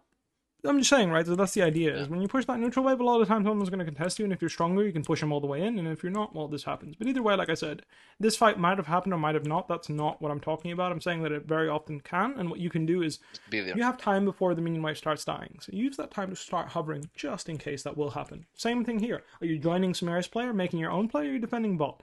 Malphite's defending bot, that option is no longer necessary for us to calculate, so it's either make our own play, which is take the tier 1, or go top and kill this guy. You made the play to kill the tier 1 mid, which is a fine play. I just want you to commit to whatever decision you make, yeah? So the tower is 1 HP, or like 20% left, and you start moving to kill LB, fuck all that. Yeah. Just finish the tower, go top, push out top, base, spend our gold, we're strong. Right now we want to pick a fight, because we're strong, so we move in here, pick a fight. Obviously, could have been played better, quick little investigation, because why not? But again, these things you can watch yourself, and you don't need me to do that. I just enjoy it because it also helps me get better at the game. Those are the small thing here, but we lost track of the thingy here. Well played by the LB.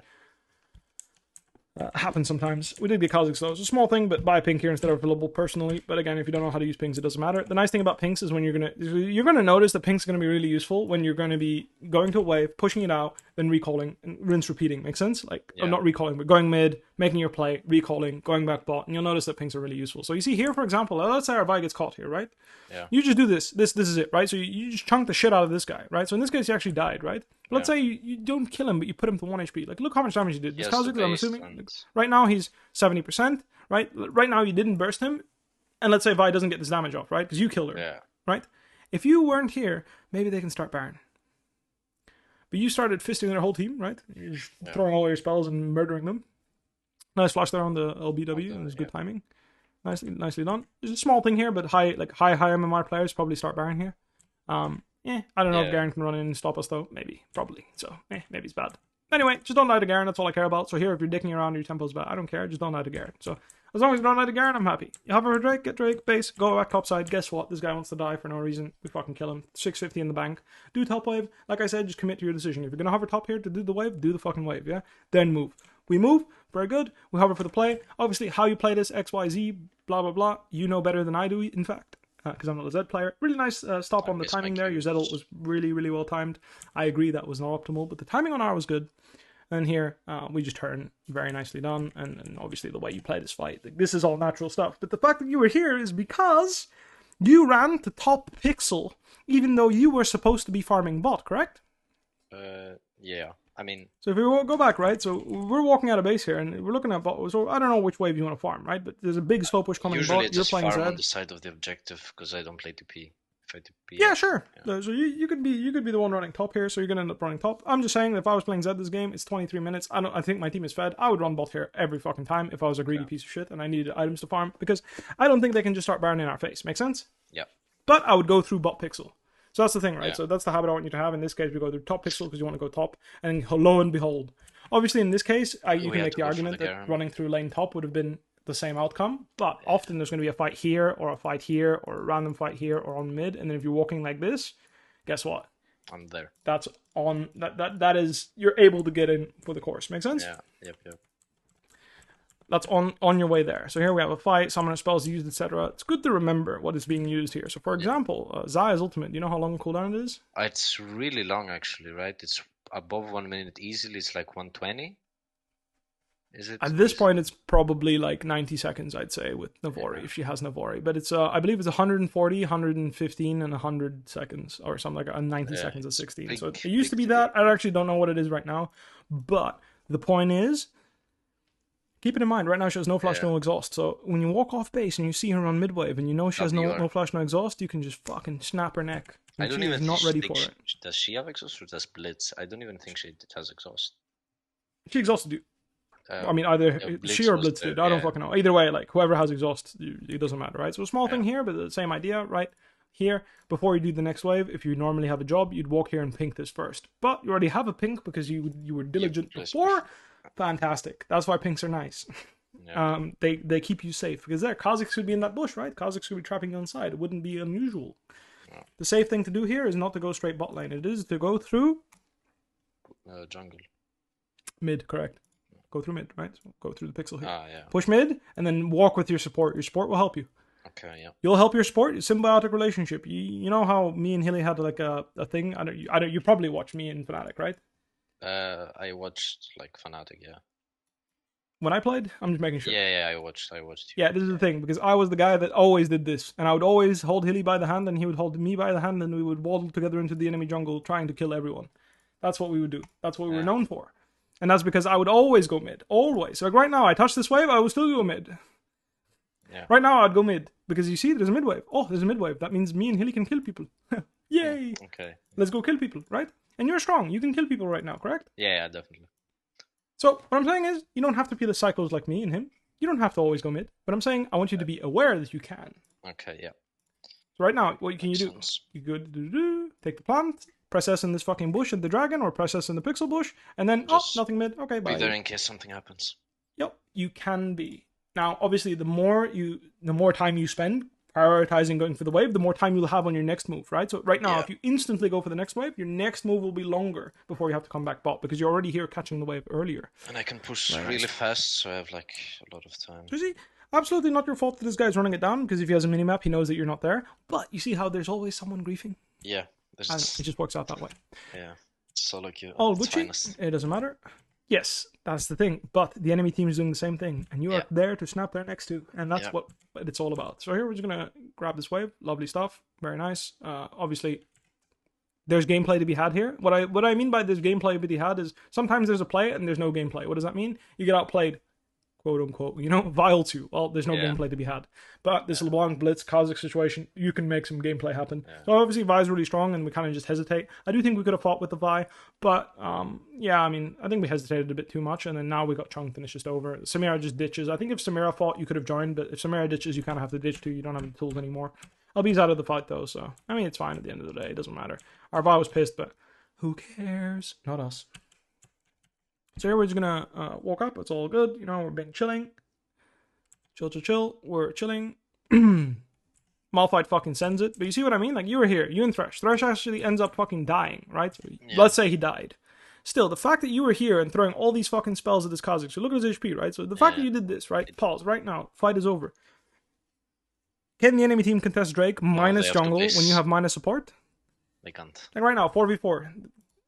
What's going to happen? We win. Yeah, we're just going to take this Drake. Win. And that's you were here. That's the only difference. If you weren't here, maybe this idiot is doing the same thing, Thresh, and we don't get Drake. Now, you can also argue, let's say Thresh plays wall and doesn't die, right? Doesn't get caught. Yeah, Still, nothing happened. I can change that. I can change being there. That's true, but I want you to understand that you being here and taking this opportunity when you're strong is having control over the game. Okay. Because let's say that you move mid and you fight 10 times, right? Yeah. Out of those 10 times, how many times do you think you'll win?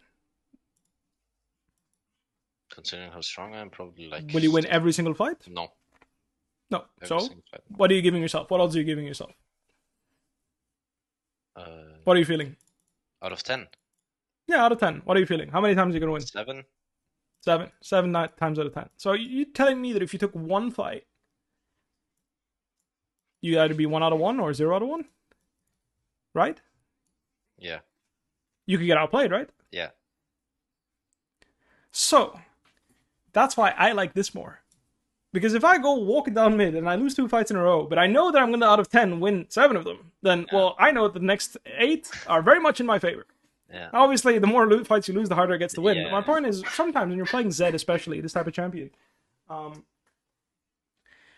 sometimes you need someone to burn flash, or sometimes you need someone to burn ult. And the way to get that done is you move mid, you drop your ult on them, they flash your ult, and you die. But then the next 5 minutes, they don't have flash. Ooh, baby. Yeah. My turn.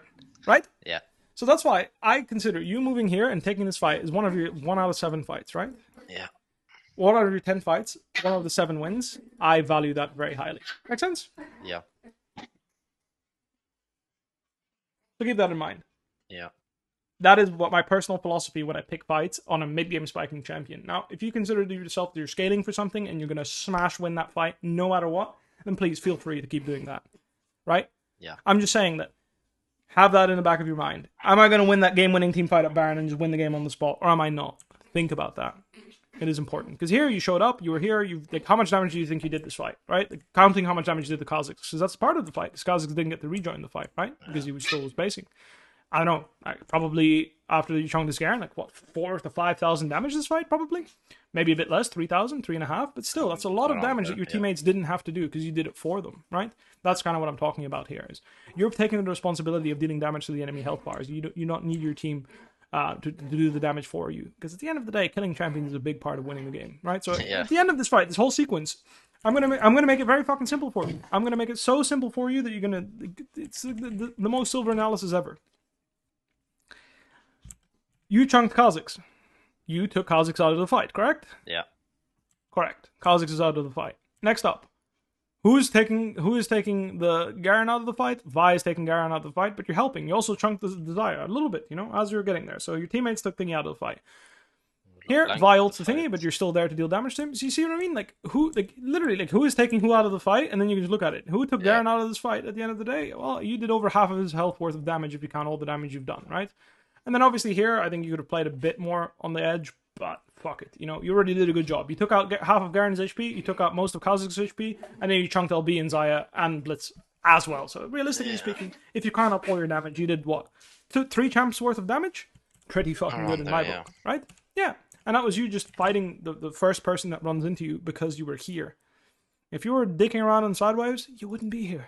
Yeah. And a lot of people dick around in sidewaves all the time. Yeah, I probably would have been a sidewave if you didn't tell me to go pixel bush. And again, I don't want you, when the enemy team doesn't want to die, and your team doesn't want to die, no one wants to die here. They just give. Go sideline. Please. Right now, I don't want you to dick around here forever. I want you to hover. This pink is gone. We drop our own ward. Alright, bye. If they're not here, I'm done. Make sense? Yep. Touch that wave, kill the wave, come back. Now be mindful, they can gank you here, so keep that in mind. But, clear, right? So right now, you hover, this pink is gone. You see, you literally press S. Beautiful. That's exactly what I want you to do. Yeah. You just press S. Just wait. Anyone inting? Oh, shit, that guy's inting. All right, let's have a look. Oh, we're inting, maybe. Throw spells. Let's see. Check the temperature in the room. And then you're like, you know what? With Malphite TP, I'm good to go. So you go, right? But it was very clear how we played this fight. I loved the way that you played this, and I want us to keep reinforcing this habit, all right? Yeah. So feel free to hop into the next game. What we're going to do now is going to set a goal, right? We're going to set a goal. As what is a successful game for us? Because winning or losing, is that up to you? Well, no, not really. A little bit, but not 100%. You have influence, but the amount is limited. Yeah. You cannot say, I'm going to queue up to win the next Basically, game, and then take that 20% as a. considering cracked players. That's the basic amount. Let's assume you're very good and you're 40%, right? You know, the greatest players have like 55s, 67, 70% influence. I don't fucking know. It doesn't matter. But the point is, we're not trying to calculate this too much, right? We don't mind. It's not really about that. It's not about the number. It's about the fact that you do not have full control over this. Make sense? Yeah, of course. Right. So we can establish that setting the goal of I'm going to win next game is a terrible goal because you have no control over it. Yeah. Whereas setting the goal of, oh, I'm going to aim, like I'm going to try and learn a new combo, and then if I hit 10 of those combos, that's a successful game for me, is a great goal to have. So I want you to just establish, right? So for me, for example, the goal I want to first set for you is I want you to get in the habit of weighing a move timer to farming the wave. Like weigh that, right? Like, so how do I make that a tangible goal? It's kind of hard because I don't know how to make it a simple sentence, but you get the idea, right? Is how do I, like basically consider moving on a bad wave. Like instead of farming, move. Instead of farming. A wave I need to farm. Yeah, like I just want you to play the game and like think about it, right? Does that make sense? Yeah, of course. Fantastic. That's what I want you to start considering, all right? Yeah. Sweet. All right, well, ready when you are. I'm queued up, yeah. Awesome. So, obviously, the amount of goals you make for yourself entirely depend on how comfortable you are with it, right? Yeah. But I just want you to have that habit, yeah? Of setting those goals instead of just, I'm queuing up to win or lose. It's a big difference. Makes sense. Because a lot of people, like, they queue up and they're like, oh, I have to win or lose the next, like, I'm going to win or lose, like, I'm queuing up to win the next one. And then they lose and they get fucking mad, right? Because like, fuck, I lost because my team is shit, blah, blah, blah. I try not I get caught by it too. Because it's human. If I perform well, I'll be like, okay, at least I didn't fuck up. It's completely reasonable. I have it too, brother. Don't worry about it. It's the competitiveness and not wanting to lose. Yep. Challenger queue or what? I mean, it's pretty early morning, no? Like, are that many people playing at 11:30 usually, yeah. Saturday. Fair enough. So you coach academy team, right? Not really as a head coach. I just help. Oh, okay. Yeah. So like, I just share what worked for me, and like what for me was like very important in successful teams, and the teams that I've been on that were successful.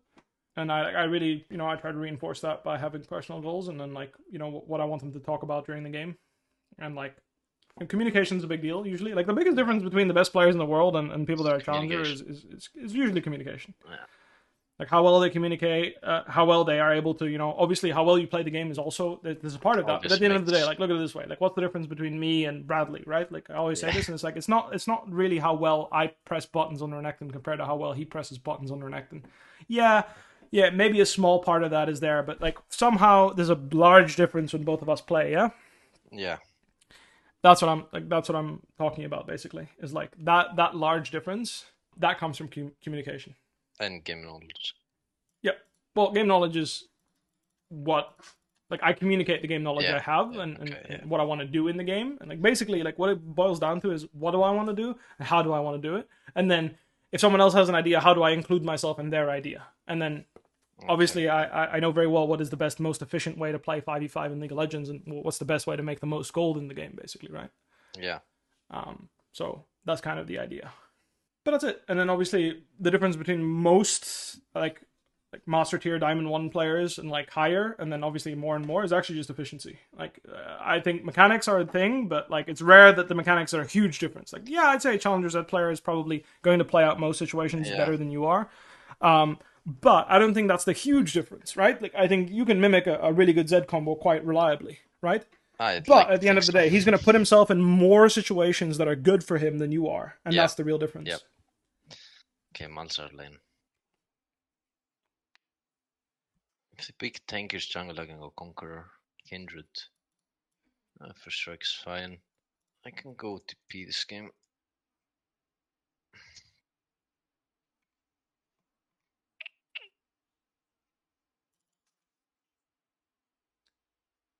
Sure, whatever you feel comfortable playing.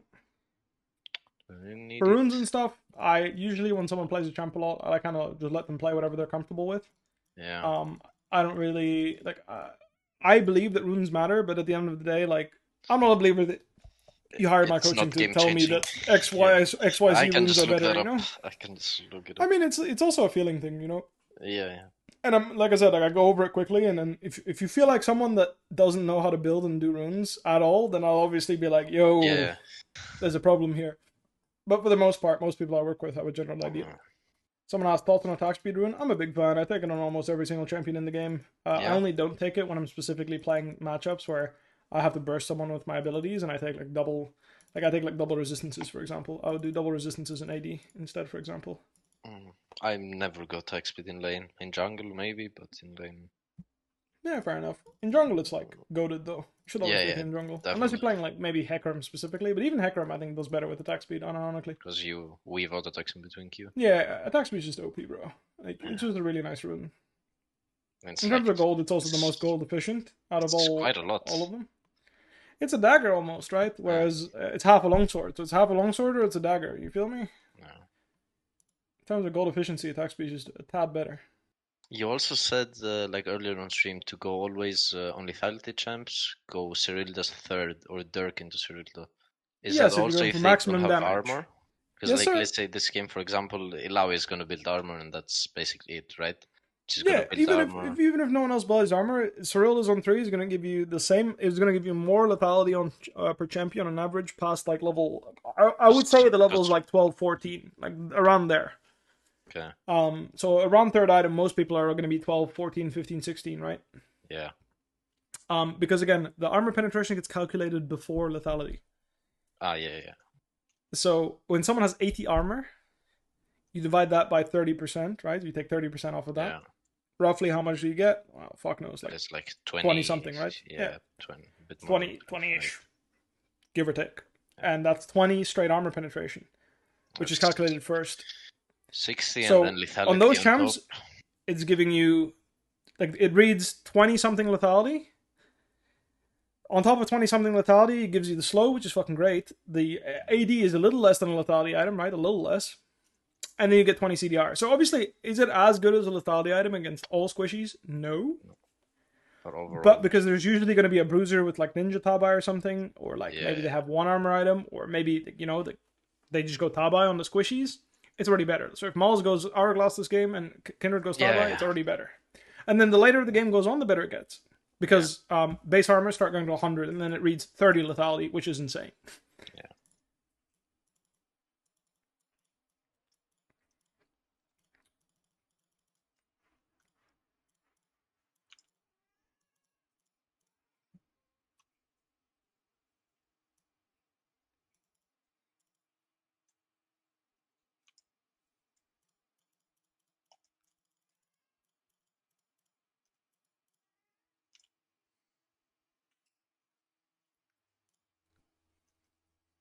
Like, so for example, there would have been a good timing to ward, yeah. Yeah, I thought about it, but I was like, Kindred's not. I mean, yeah, That's it's okay. info because I know where she is. Then, depending if chickens are there or not. Yo, but it doesn't matter. Again, if you want to, like, as long as you ward before the third wave gets here, I don't care. Like right now, you see us this creep. You know, like right now is a good timing to ward again. You should truck it over the wall here. Yep, I think that's a good ward. Nice. Yoink, we lost 0. Love that. But as long as you get the XP, that's really what Yeah, matters, in yeah. my opinion. CSing, like losing one range creep worth of gold is not the end of the world.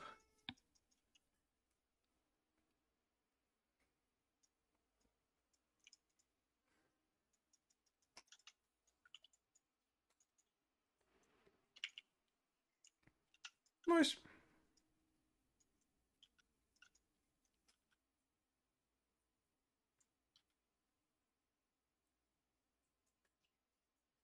Remember when Zed had a passive cooldown on minions too?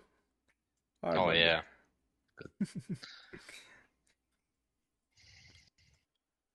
I guess that's not that long ago. I mean, you don't really need it though. True. Just nice. Nice chunk. I like that.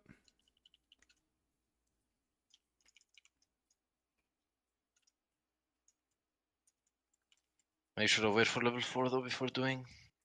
No, I think in those spots you should just chunk the guy. Because now he's buttered up with the all in. Yeah, it's I perfect. don't have ignite though.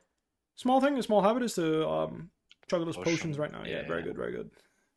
At least he's one of them, you know? You just stay healthy. If Kindred ganks you, you really don't want to be like dying to her very last auto or some bullshit. Just a good habit. You bought those potions to pressure the guy. That's why I usually go 3. Yeah, sure. My general rule of thumb is try to stay out of coup range, because a lot of junglers play coup de grace, right? The 10% increased damage or whatever. Yeah. But at the same time, if you have last stand, you lose last stand value. But hey, I prefer my screen not to be grey. That guy's so if you want to just jump on him, you can. Like if he walks up to the wave. I'm Like usually there, waiting use for your first strike. Energy. Okay, well, just want to be fair there. Like I don't think you should wait there. I think you should fucking kill him. All right, rest in peace. I think maybe if you hug the wall, you could live. Yeah, my bad. I was backseating you a bit. Sorry. Oh, it's fine. Not too bad.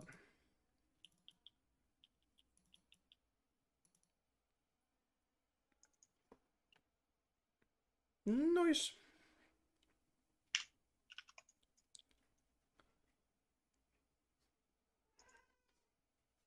Also, for one of the reasons why I don't talk too much about jungle tracking, it's because it's a very obvious thing.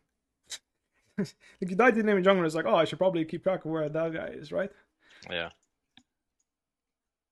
Again, I feel like that's something YouTube will tell you. It's like if you Google like how do I get good at League, it'll tell you track the jungler, and they're not wrong.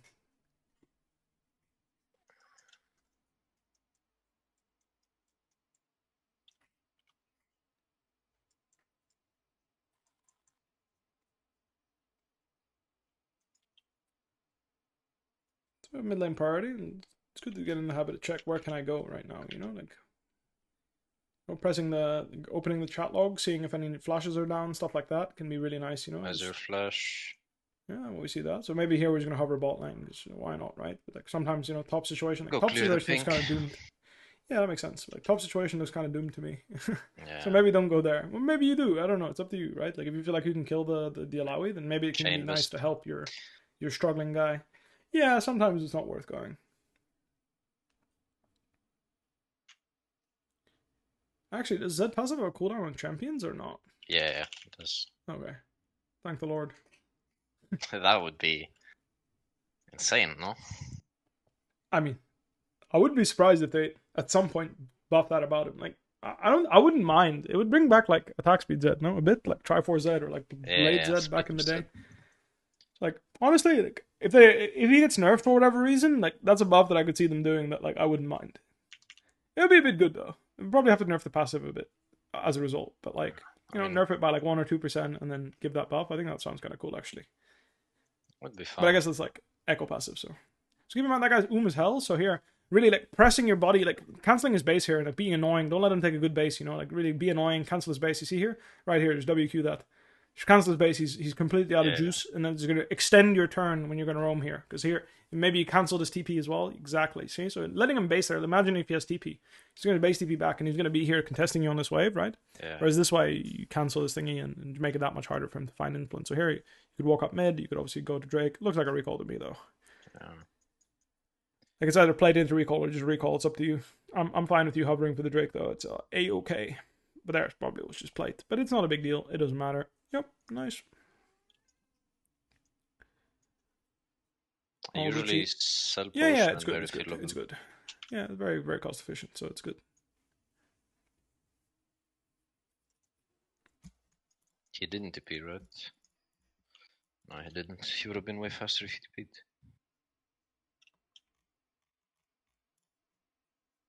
I lose 2 CS. He lost more.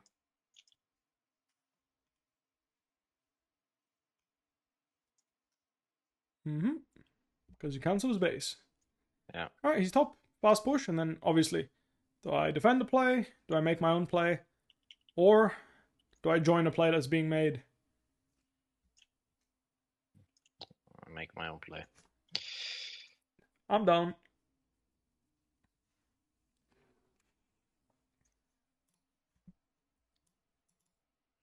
Obviously, be mindful. They couldn't be here last wave, but this wave they could be. So before you W this wave, just be mindful. You know, I don't think they're here. I think they're doing Herald.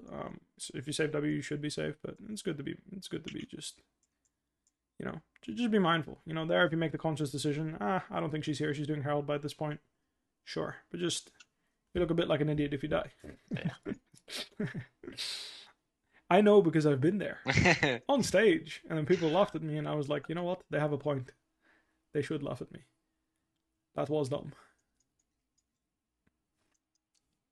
I wonder, do you like buying QSS in this matchup or not really? I mean, I would like to have it, but the thing is, Zed needs items, so I don't like. Yeah, you don't feel like you can afford it often. Yeah, like if I have 1,000 gold bounty, then sure, I'll go with. Yeah, makes sense. But could have gone Conqueror, Tenacity, and Merc Droids should also be fine. It doesn't work against Malzahar, just making sure. Nice old timing. It does not, no. Rest in peace. Nice old timing, but Malzahar outplayed you. Okay. Oh, nice. Yeah, no, fun fact, really does not. Tenacity doesn't work on suppressors or what? That is correct. Ah, yeah. But that's useless. That's insane. How? What? I'm surprised you didn't know that. That is like one of the that is the main thing that makes suppressors better than everything else. Damn, it's broken then. Do we TP yes, here? I don't need to because it's pushing. You're a Zed player. Yeah, it's up to you. Like, if you think you're gonna TP here and then go somewhere and kill everyone, I'm down. But if you're just gonna TP and then jerk off mid, then probably just walk.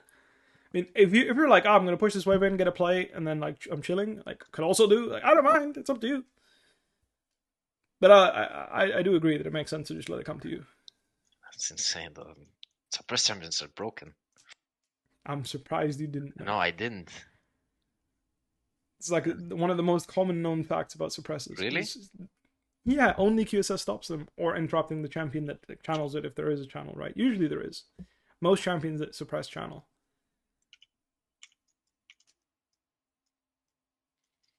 That's crazy. Can you move so I can clear your wards? Thank you.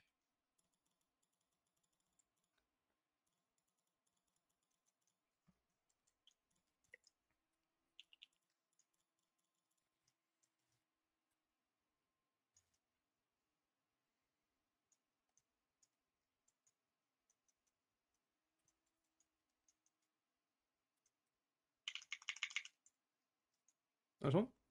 Probably a Kindred ult, so we'll see how you play it.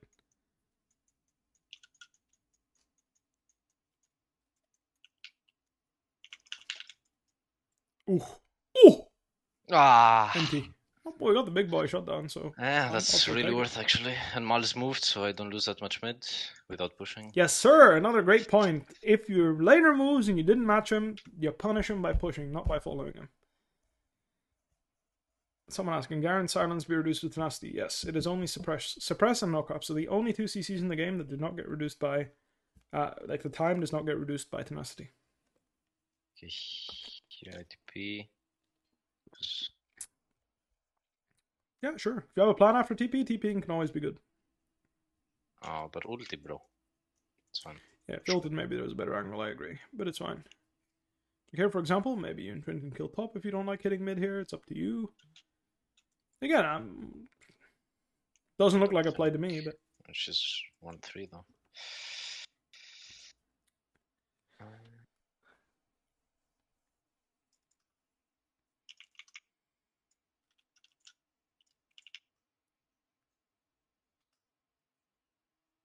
Nice. We use our timing to take a crab. I like that. I took it because it's Kindred Mark. Sure, but even if it wasn't, you know what I mean? Like right now, you could, before the next midwave arrives, you could yoink enemy raptors here, right? So you could go enemy raptors and just fucking one-shot them, right? One of the reasons your champ can farm so well is, like, you know what I mean? I'm not saying, like, you W over here and go nuts, you know? Like, that is up to you. I'm just saying, like, you see how you have time to do this? It's because we're thinking about the wave timings we have, right? And then right now, okay, well, we're doing thingy. That looks like nothing, so we're just going to let him do what he was doing, right? We're going to go back to our midwave, because we're never going to kill this guy top. I'm pretty sure at least Tryndamere can't kill him, even with ult. And if you move there, that's going to cost you a chunk of plates, you know? And we don't want to do that. Like, the odds of us killing her are really low and really relies on her wanting to die. Yeah. And us losing how many plates to this cannon wave mid is very likely. Make sense? Yeah, that's the idea. So you see next midwave is here. If you didn't dodge. I don't know if he has ult yet, by the way. I think he's like He really ulted the soon. Echo, but it's not that long It's CD. soon. I think he might not. He might have been barely up, but maybe already. Like here, for example, if you have nothing to do, you can also just press recall. Right? There's nothing wrong with buying 2 more longswords or call fields. I'm not saying you don't, right? I'm just saying think about it. Sweet, money in the bank. I'm gonna make something happen. Make some magic here. Probably as well. You're on vision, and Malzahar can follow you. Yeah. So be mindful.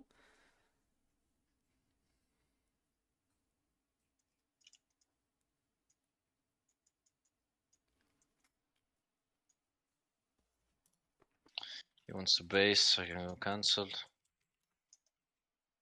Nice. And we'll crash the next wave and make our own play.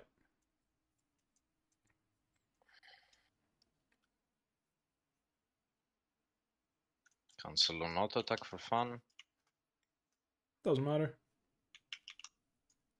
Chovy cancels auto attacks, bro. Well, maybe not. I don't know. You got no chickens. Dude, I miss US. This fucking Tryndamere.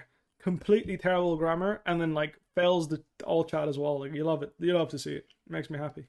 Don't have TP, let's just waddle out as soon as possible. Yeah, again. I agree. If you buy it, great. If you don't, just get out of the base ASAP.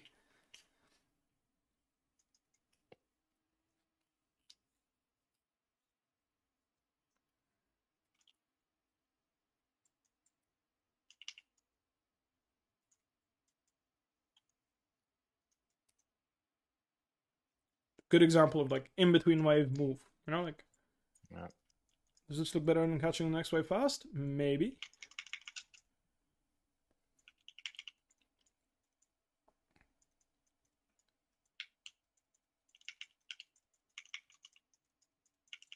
Holy fuck. Everyone from bot lane joined in. Jesus. Big. Oh, juicy. What do we do? Brrr. Top wave. Top No, wave. we Top base. wave. Not Oh. that. Okay. No, top wave. Sure, that works too. Whatever. Okay, sure. I had to do it. We do the closest wave to us because we are bad resources. So Yeah. you could base instantly as well, but like, yeah, sure. We can kill also do top that. jungle. We can. Respect. I like it. Oh, What a beast. Yeah, I had to do it. I respect it. It was a good one. Nice play. So here, whether I you take should the have tower or based. not, is up There's to you. no. I'm down, you know, like fuck it. You don't have ult, so if you base TP bot right now, are you gonna kill everyone? Yeah or no? Yay or nay? Nay. Big Then, nay. Good opportunity to take some money here, you know? Like Echo's doing Herald anyway, you might as well. Now our ult's gonna be back up. You can even sneak this next wave. You know what? You see what I mean? Like I am not a tempo Nazi, okay?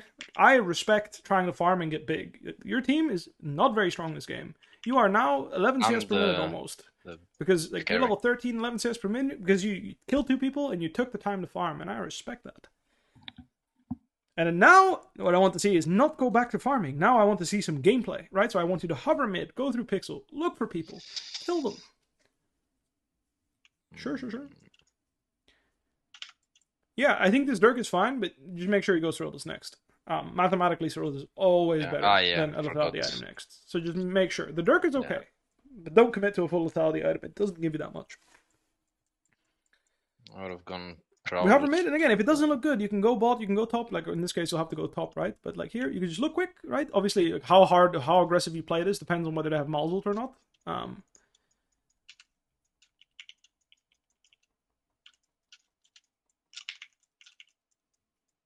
I'm surprised Malz didn't ult you, but I'm happy. Be mindful, don't overplay your hand, okay? Oh. Alright, let's back up. I want to, like, okay, so defend this and back the fuck up and go defend top or whatever, okay? I want to, it's important because I want to help you understand, right? So I just want you to, you know, recall here. Don't go straight top, just recall. We made our play, we recall, right? Just a habit. Oh, I really don't want to. You see what I mean? So you got Ezreal flash, Ezreal exhaust, fucking Senna flash, I think, or Mal's flash. I don't fucking know. You got infinite ults, infinite flashes, right? Yeah. And now the next fight you can hard carry. That's the idea of moving through mid there. Make sense? Yep. And yeah, we didn't get shit on this first turn because our teammates are weak as fuck. But if they have all those cooldowns, are we going to carry the fight? I don't know. But look at bot, maybe. TP could be interesting. I don't know. Oh. Could be. It's fine. When I say could be interesting, that doesn't mean it will be, you know? It's fine. Oh, sunken cost fallacy is also a thing, brother. You don't have to hard commit if it doesn't look good. Yeah, okay, nice. I was worried you're gonna just fucking send it there. I thought about it. Right, we took the Because wave they in have their no face. Now sound. we have a timing. Yeah, top or mid. Very good, very good. Yeah, again, if you want a PvP here, I'm down. Yeah, it cost you like Alawi got 1k gold for that play, but you got multiple flashes. No, next You're fight, putting if yourself that in a happens position where again. you'll kill everyone. And that's the idea. Obviously, if there's no muzzled, right? So here, we're going to just hover mid here and see. Like, maybe you can one-shot the smalls now, right? You can W backwards. I mean, I don't know, W forward, up to you. Oh shit. Yeah, that fight doesn't look too good, so be mindful. Well, he's dead. Nice. Alright, look at that. He didn't have tools. Where was his flash now? Nowhere. Relax, bro.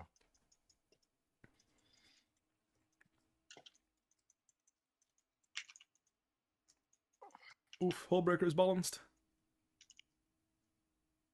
Oh, took myself into Careful, that tower's 1 HP. You're getting baited by a tower that doesn't exist. Run! As a result, clench. It's an old clench. Alright, we're good. Nice, solid.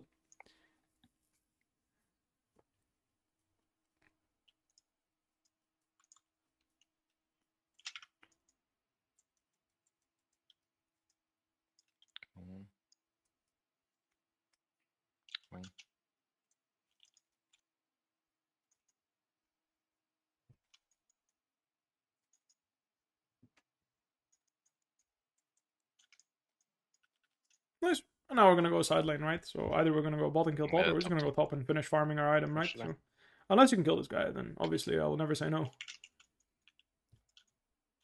I mean, we fucking take those, yeah? Alright, what do we do? Go top. Oh, recall first. Okay. I know it we feels have- so unnatural. No, But you have the item. It's a good play. So Yeah, you buy the item, and then if you go buy the item and push, then as you're pushing the next wave, you'll be available to make a play immediately. You won't have to still base. Make sense? Actually, Probably QSS angle, honestly, but we'll see.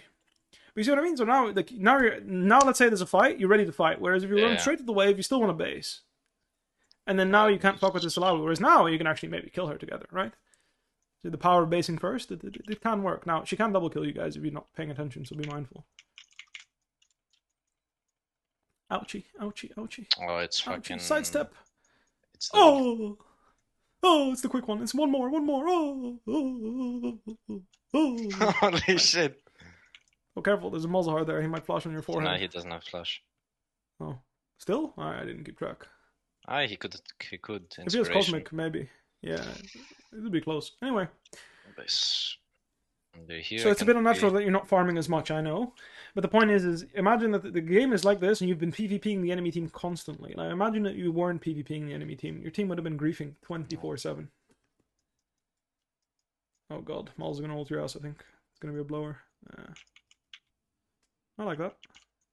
Take one out. Holy fuck, she's a tank. Oh shit. He cancelled it. Cadril, is that you? No, he just eat me. I didn't think. Did he? I think he just eat you. Yeah. I think you can check in the death recap. Yeah, he just eat you. Smooge.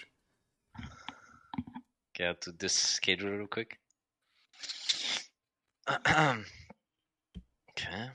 So my point is, like, as you're dead right now, like, the idea is basically, like, your team's getting shit on, but that's with you fighting enemy team 1v3, 1v2, 1v4, like, all the time and taking their cooldowns, and your team's still losing. So imagine how bad it would have been if you weren't taking their flashes, you weren't taking their ults. It would be really hard to carry this game. QSS angle?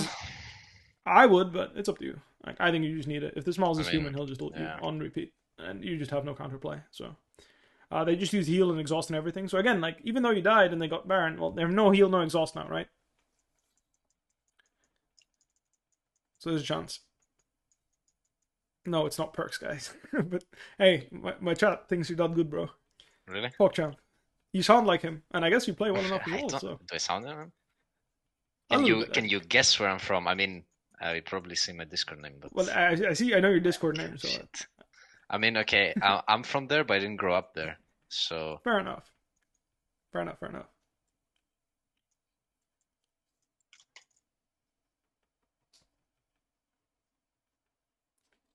Could you guess where I grew up? I have no idea. I actually don't know.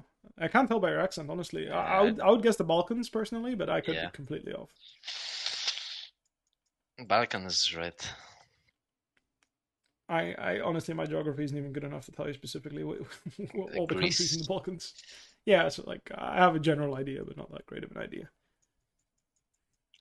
Man, this guy is so fucking beefy. Ujuk.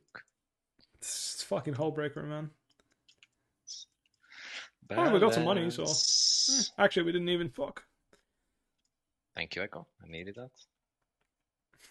So when you hit 16 here, so this is what you're playing for. Like level 16 is like your next spike, right? So I want you to like keep that in mind. Like try to avoid fights until you hit 16. Maybe grab an elixir to really like juice up your next ult, and then Yeah. hopefully your next ult will be like a big play timer.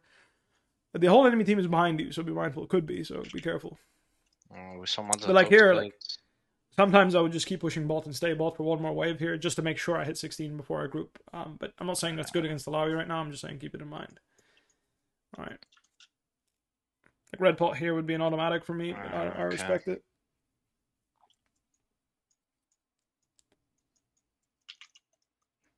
it's the Qs. It's okay.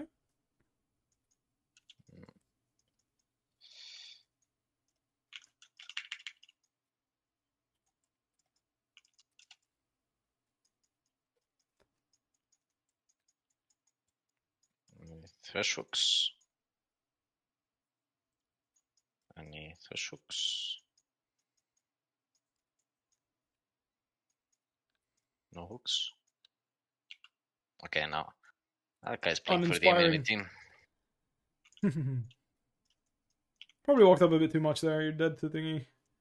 I can't move. Allow ease a bit broken. Don't worry about it. Like I said, your team's fucking useless this game. So like this game, there was no winning. No, you know what I mean? Like let's be real. Like jungle is weaker, top is weaker, bot is weaker, support is weaker. You're the only strong member, and like you couldn't stomp your lane because the matchup is too hard, right? Like the matchup doesn't allow for it. Yeah. So like, still though, I want you to understand, like the game is done at 25. If you hadn't gone out of your way to fight people, probably would have been over at 20. It's like that was the only chance we had.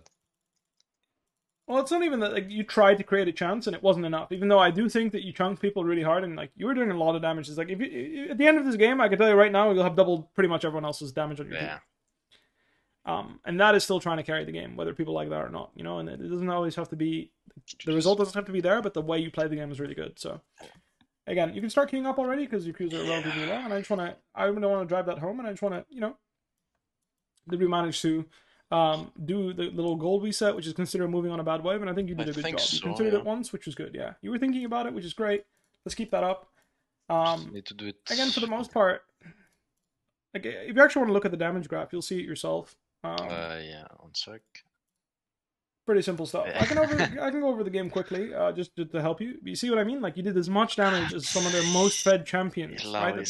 That's carrying the game, right? Like you're trying to carry the game. You're way more impactful than Malzahar, for example, and that's a big deal, right? So I just want to go over the game quickly. Obviously, there's small things like mostly mid game decision making because I want you to understand. It's just because you hover doesn't mean you have to fully commit, right? So a hover means I'm looking here for something interesting. So here we made a play, right? Nicely done. I'm not gonna go over the specifics. You can do like I can go over it quickly. Like I was surprised that I thought you would just Q flash on her, like Q flash E, and then just trade 1-for-1 with the Kindred. But actually, you got way better, which is Ezreal flash, and you traded with him, which is huge. Also, a small thing here. Maybe you can after he flashes on you, maybe you can. Like auto, and instead of queuing him, you could have queued Kindred and maybe killed her too. Small thing. Kindred, Like right now, you throw your Qs at Kindred, and if you both hit her, maybe we can trade. But I think you played it pretty fucking well. You should be happy with what you did. Like I mentioned, you can't go tenacity against Smalls, so thank God you didn't. Yeah. But you see what I mean? Like here, you have a timing, you do crab, and then I'm just like, you know what? You know, your champ does Raptors really well, right? So you didn't lose a single creep. Because of Hydra as well, right? Yeah. Specifically. But you see, you didn't lose a single creep and you got chicken. It was 4 CS for free. And then you hovered, and for this hover, you lost 2 CS, right? What is that? Well, maybe that's a kill next time, right? Like maybe you hovering like that is a kill. You don't know that every game, right? So in this case, it wasn't. And maybe you can say that ahead of time it's not, but I just wanted you to do that to get in the habit, right? And then we base, we buy our items, great. And then here we start thinking about moves. And again, like here, if you like the fight... On top lane or whatever the fuck, I don't know, man. I'm not a Zed top player, so you could even dodge if you want. I don't. If you don't think it's good, I don't mind. I can play it. I don't know. I would say Renekton would probably be the most. Renekton is actually fine. Yeah, honestly, Not when that the bad. more I play that matchup, the more I'm like, it's kind of okay for Zed. Yeah. Like, I haven't played it often, but when I played it, I didn't feel too good. Anyway, you make this really good play, which is great. Like I said, like this is what I mean, right? Like you, instead of going with this mid wave of being like a little greedy goblin, you hover for the play. Look at this. Bada bing, bada boom. Would this play have happened if you didn't see that? No, sirree. It would not have. Instead, we get a double kill, kill two of some of their strongest members. The game looks playable. Make sense? Yep. Obviously, Malzahar makes a counterplay bot, and that's obviously a bit of a blower, but happens, right? Yeah. And this is what I meant, right? So here you're really going negative tempo, right? So you're trying to get as strong as possible. You're 13, you have Yeah. your spike, and then now I want you to really game, you know? And here I think if Miles is a Malza little bit ults smart, me he and ults then you. Yeah. So that's what I mean. Like just because you're here doesn't mean you have to fucking send it 1v5, you know? I just want you to be here, throw your skills right now, boom, not bad, right? Good enough, back off, right? But you might Obviously, get I even hit think on you the walked up a bit too drops. far.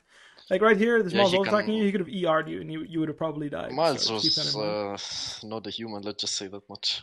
I don't disagree that he was playing quite poorly, but he picked Malzahar, so you get it. But like, see Yeah. what I mean? Like, you ult here, boom, Ezreal flash. Flash, exhaust Ezreal, you Senna. got exhausted by someone. Senna. Fucking all this shit, all these cooldowns. That means the next fight you have a chance to carry. So obviously, if you can survive, fantastic. That's why here I really, like, I want you to, you know, I don't want you to play on the limit too much, right? Because you're here. Senna also burns flash, so we got Ezreal flash, exhaust, Senna flash. Like that's big cooldowns. They're gonna help us make a better play as the game goes on. Make sense? Yep.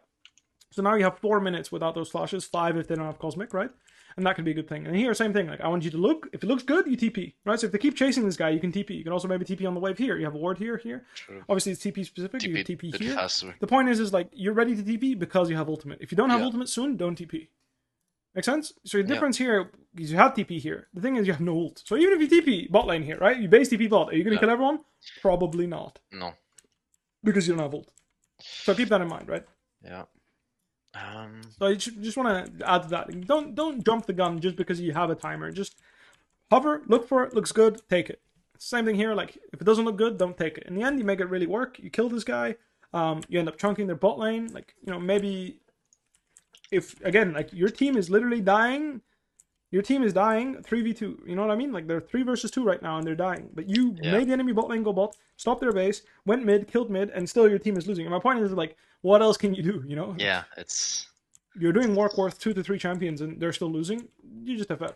And there's no shame in that, you know? Like same thing here. You go mid and you double kill them, you triple kill them here. It's a really good play. Really, really nice. And just because it didn't win you the game, that doesn't mean that you weren't playing well. Yeah. Right? So really nicely done. It was a great game by you. Unfortunately, our teammates let us down. Yeah. And that's life, my friend. Happy little Sometimes accident. teammates let you down. I hope no one fucking takes that out of context because I said it. Just saying. Because it's true, but I let my teammates down too. You know what I mean? Like I let my teammates down too. I know that. No shame in that. Yeah, 100%. That's a clip and a half. Farming some interactions. Bwipo said his teammates let him down. Well, they have, but I have let them down too. To be fair, so it's all good, you know. Unlucky football game got cancelled today. Oh really? What map was it? No, my game. Oh shit! Yeah. Blows. It's a preseason and we had like a test game. Oh, I see. Blows. Bad weather or what? No, by the other team. I don't know why. Oh, the fuck? Yeah. That's Cancel scrims? Illegal. Do you play semi-pro or just like? I don't know what the equivalent is in like America, but like in Germany, I'm European, it's like. so. Oh yeah, I know. You're from Belgium, right? Yep. It's in Germany. It's I don't know if you know the system, like the circle around like the city. It's like I live in Trier. I don't know if you've heard of Suburbs. it. Yeah, it's Oldest suburbs. city in Germany. It's like the circle of this, like it's our city and one other that have like this league. Oh, fair enough. Yeah. Yeah, it's not that like playing the Yeah, best yeah. league out of the circle.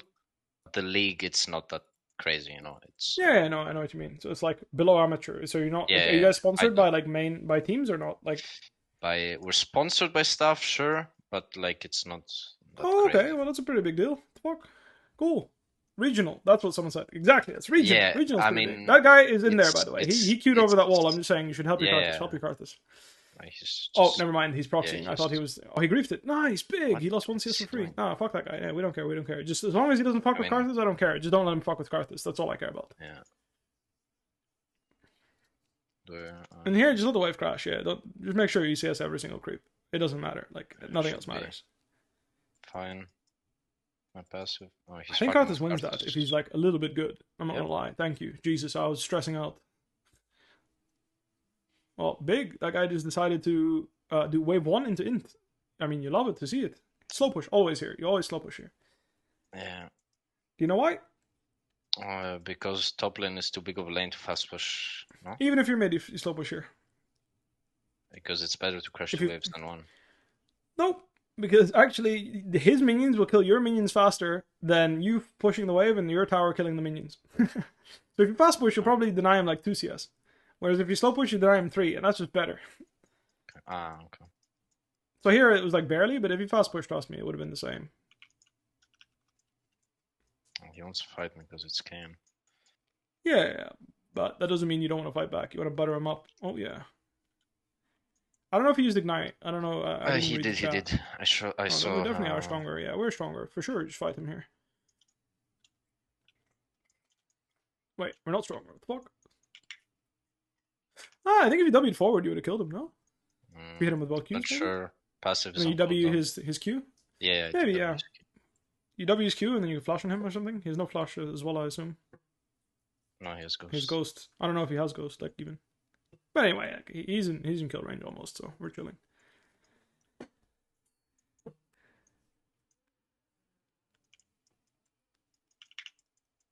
Really minion? I think you could have killed him there, but I thought so too, but I don't want to risk it. Sure, I'm fine with that. Likes the dot. He wants to die anyway, so I guess. That's bad. I should have just hit W. That's okay. Don't worry. There's no mana. Just flash on him. He is indeed freak. He's not even mana for E, right? No. He is 90 mana. It's his highest mana cost spell. He has 1 Q right now. Now he can eat. No, he can. Someone's coming behind you, I assume. So if you want to get out, you probably go forward and you flash and kill him. But it's up to you. But I'm guessing someone's coming behind you soon. I'll just push this wave. Okay, I guess not. I swear. Wait, what the fuck is happening? Was the jungler bot? I swear it was mid or some shit. Maybe I'm tripping. Alright, be careful. In these situations, you can always base TP back. Obviously, if you kill him, that's great, but you don't have to overplay your hand. And I just play to kill him. Like, I'd say just flash on his head here. He has no mana for E. He has only 1 Q right now. If he uses W, he has no mana. He can Q right now, so keep it in mind. He can Q. Nice. Really nicely done. Yeah, perfect. Now just freeze, right? Up to you. Like here you can fast push, base, like fast push, hit 6, base, spend your gold, kill him again, or you can freeze and then just play on the lane and just slowly play. Both are good angles. It's just up to you. Just keep in mind he will get more farm this way, but he will also have to lane against you for longer, and it's a harder lane that way. So keep that in mind. You're also denying him opportunities to proxy and cheese you and stuff like that. Because like you fast push his base right now instantly, just on the spot, and then you instantly run back, and then on this next wave he'll fast push the wave, and then you can just kill him if he does anything. Just go longsword. I usually would buy pots here, but it's up to you. It really depends on what your plan is, right? Do you want to keep laning? Do you want to look to all in him? Someone in chat told me slow push 530 level 6. Again, if you want to slow push and then kill him, you can, but you were kind of low on resources. If that all in doesn't work, for whatever reason, you're in a really bad spot.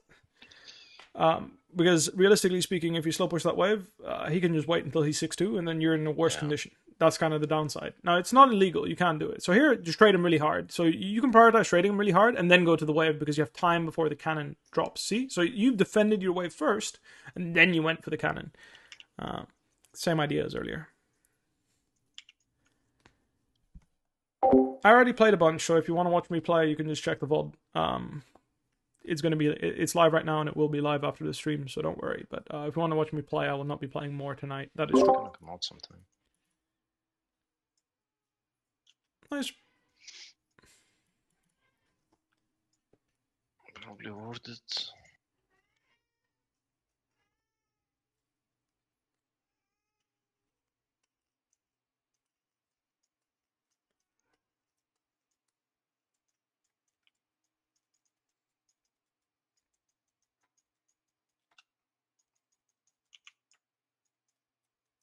Doesn't the Zed skin have like the fucking like the weird ass like animation? This. Yeah, this one. I remember watching a clip of some guy And like doing does that, that in and the flashes. shit that scared. Yeah, some fucking Katarina, I think it was, or Cassidy, fucking flashed. I'm in an A, yeah. I remember. I don't know. To this day, I still remember that clip. Yeah. That was funny. A banger.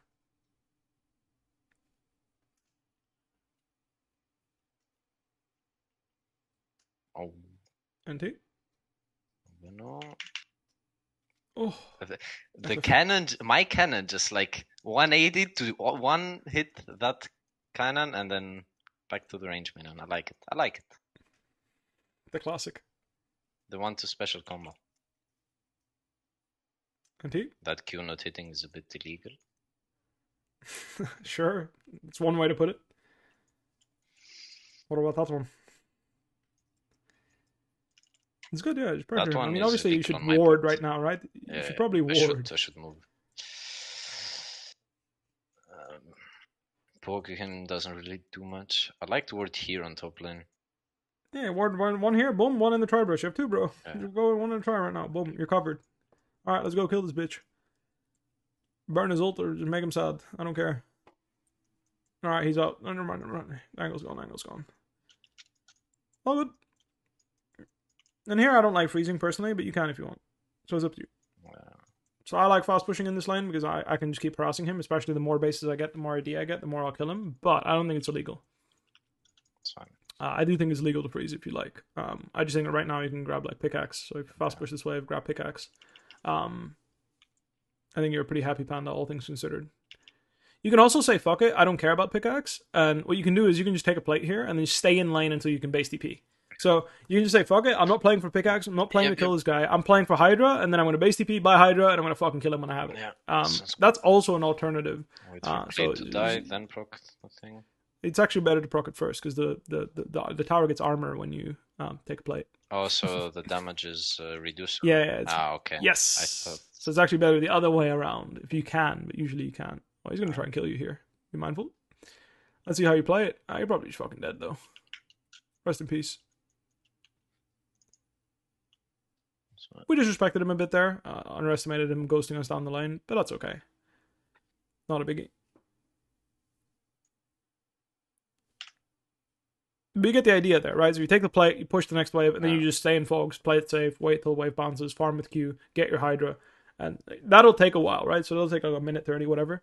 But it doesn't matter. I think you just TP back here and don't lose too much. Which is also the nice thing about staying and when you have TP soon is sometimes you TP back and don't lose much, right? All Gucci. To be fair, I'm kind of surprised Kane just killed you. Yeah. I don't know. Zed seems really weak early game. It's kind of crazy. It's kind of crazy. Against other like melee champs, he seems he does no damage. Yeah, exactly. That's crazy. Like, Riot hates I'm watching this fucking airy... Like, I'm watching this airy Scorch fucking Kane, and like, with longsword tier fucking Cole, and he's like, low-key stronger than you. And I'm not even low-key, he's like, straight up stronger than you. I'm just like, what the fuck? I'm so surprised. Thank you. I mean, Kane is relatively strong, but like, the Zed is this much weaker than him, like, surprises me still. Now, to be fair, it's also probably because you don't have longsword this matchup, which I do think would be a lot better than D-Shield, to be fair. Probably. But it's not a big deal.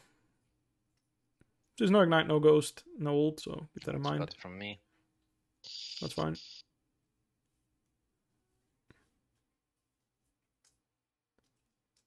Karthus bomba.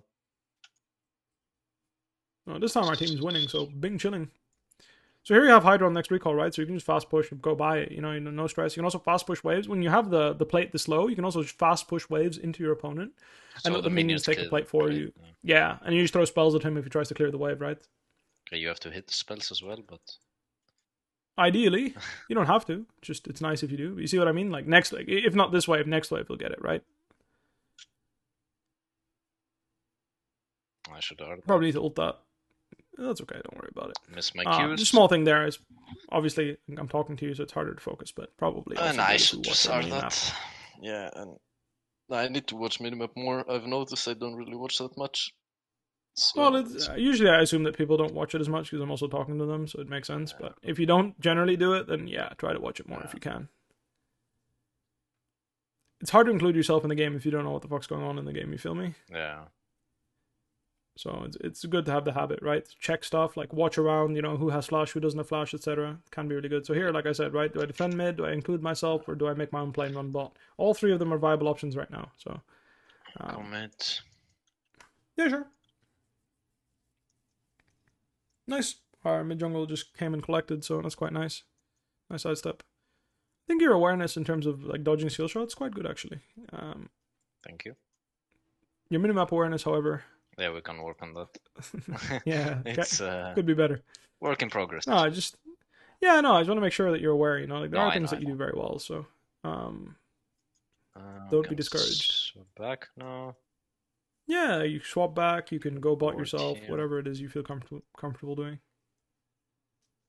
Hit this. Leave the other ones. If I take a blood trade, I can take it.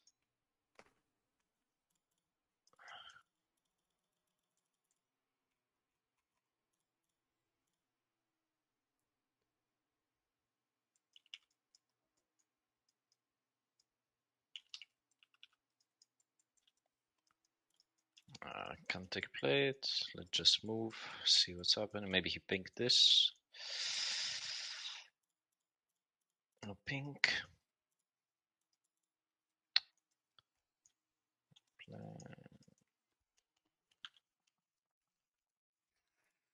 Velvet bot. I can trade a bit.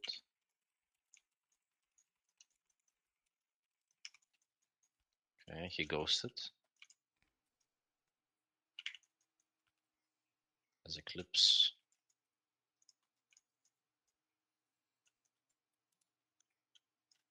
Good shit, team. Yay, team. So a small thing there, if you back off after the wave, maybe you can look at TP and include yourself in their ace. No. Not right now, I'm saying, like, when they were fighting, right? So, like, you can TP into the fight. That's what I mean with, like, map awareness. Like, there, if you're aware that your team is going to fight a big fight, then maybe you could have done that. But it's not a big deal.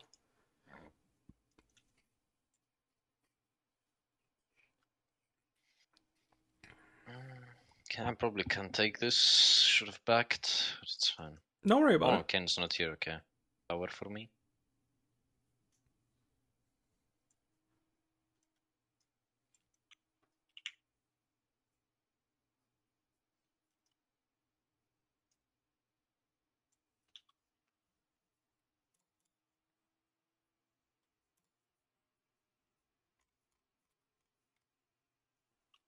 So generally speaking, I don't like TPing like too early in these fights. So it's good that you're watching, but like really judge whether you should TP during a fight like that when you have like 1600-ish gold. So here, thank you. Yeah, Pixel. I don't care which one you pick. I was going to top side, but then I saw Drake up, so. But pick one. I can hook mid. See what I mean? Like the pixel bush, it just mind controls people. You just show up and start killing people. It's nice. Well played. Nice dodge. Maybe you could have stayed in there and killed Thresh, but hey, I'll take it. It's okay, it's okay. Play from here, play from here. Careful, Belveth. Don't see Kane, yeah. Just W, just so he backs off. I think with how strong Karthus is, you could have definitely played a bit more up to kill Belveth, but I think it's okay how he played. It's like fine. Alright, that guy's fucked. Good night. Bomba. Fuck me. That guy's not strong. Totally. Items. He's a beast. Nice. Like I said, same thing here, you finish the play, you want to go to the top wave first, push out, that's okay. This is what you do when you need money before you recall. So yeah, this is good, right? So this is good if you need money before you recall. But if you have money to recall, it is better, as a general idea, to base first, then push out waves. Because, like I said, like right now, what is going to happen? Zeri's going to push next wave, and where do you have to go? Back top instantly. Whereas if you base and then run top, then you would be able to make a play after pushing, and that's kind of the idea. This is what I want to drive home with the macro concept. So here, where do we go? I mean, pixel bush. And that is correct. Again, and here I have no problem with you walking to the blue buff, and then at blue buff you realize nothing's going to happen, I'm out. But you see how Kaisa might run straight top and take over your wave? You can also be like, well, fuck you then, I'm taking mid. No. So probably I wouldn't take blue, but hey, you could do that if you want. I'd rather run top and just kill them, no? No. Katarina's right there. Blue buff. Okay. I want to kill these fuckers. Like, no flash there, you know that, right? Yeah. Go. Pings are really good in this situation. You just let your team know that you're sniffing this angle. Very good. And look at that. No, I didn't flash over it. That's my int. Flash. That's okay. Katarina will clean up anyway. She's really strong. Yeah. And again, you know, like if you run straight bot or whatever you're gonna farm instead of grouping with your team, you know, for the millionth time, you don't get that double kill. You know, and it wasn't a great outcome. Well, it's okay. It's 1 for 1 or 1 for 2, right? It's pretty decent. I mean, maybe Kane dies too. That would be great, right? But like, imagine right now Kane dies, we get Baron. Like, that's pretty fucking huge, right? Like maybe, you know, obviously it's 17. Sorry, but you get my point. Like we get Herald. Like, we just killed 2 people and got Herald for 1 kill. That's very worthwhile. Also, small thing, but you should press tab more often. Like, really hold it down, you know? Look at the items whilst you're dead. Like, what is going on here? Like, is my Kai'Sa strong or not? Because, like, I was under the assumption that Kai'Sa was kind of useful. She's not useful this game. 1 sec, mom is calling me. Yeah, sure. Take it easy. Hello, ma. Hello.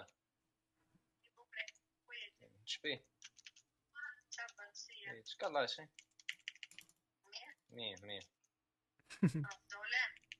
Δόλα.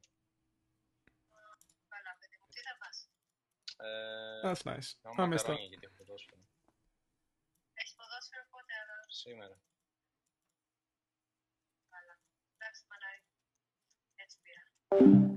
I'll do Devin for a second. Yeah, my bad. I felt a bit bad listening in. Thoughts on Aatrox? I think he's okay.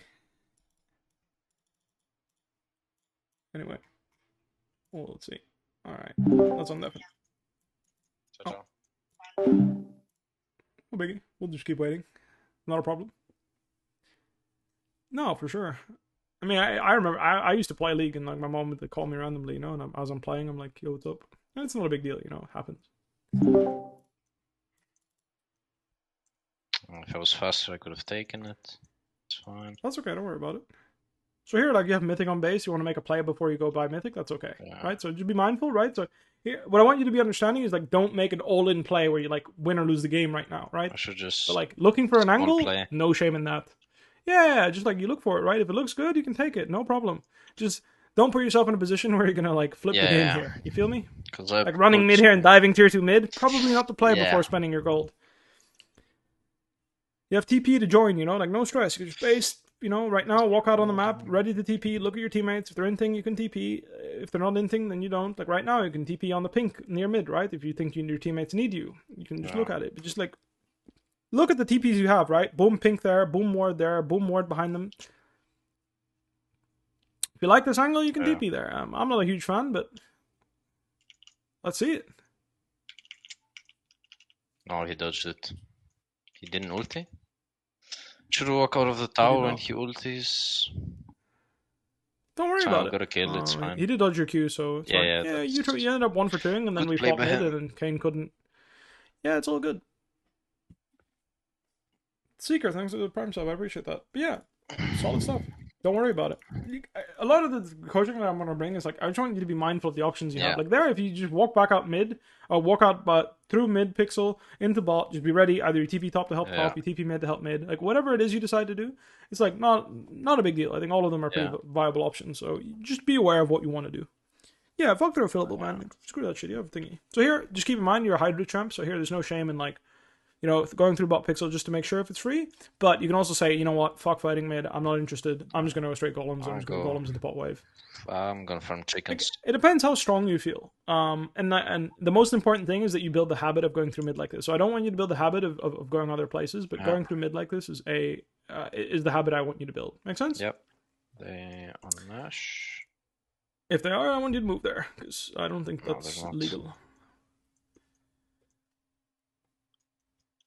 So you see what I mean? Like, you're here to react. If there was danger, you were here. If there's not, well, you can just go back bot wave.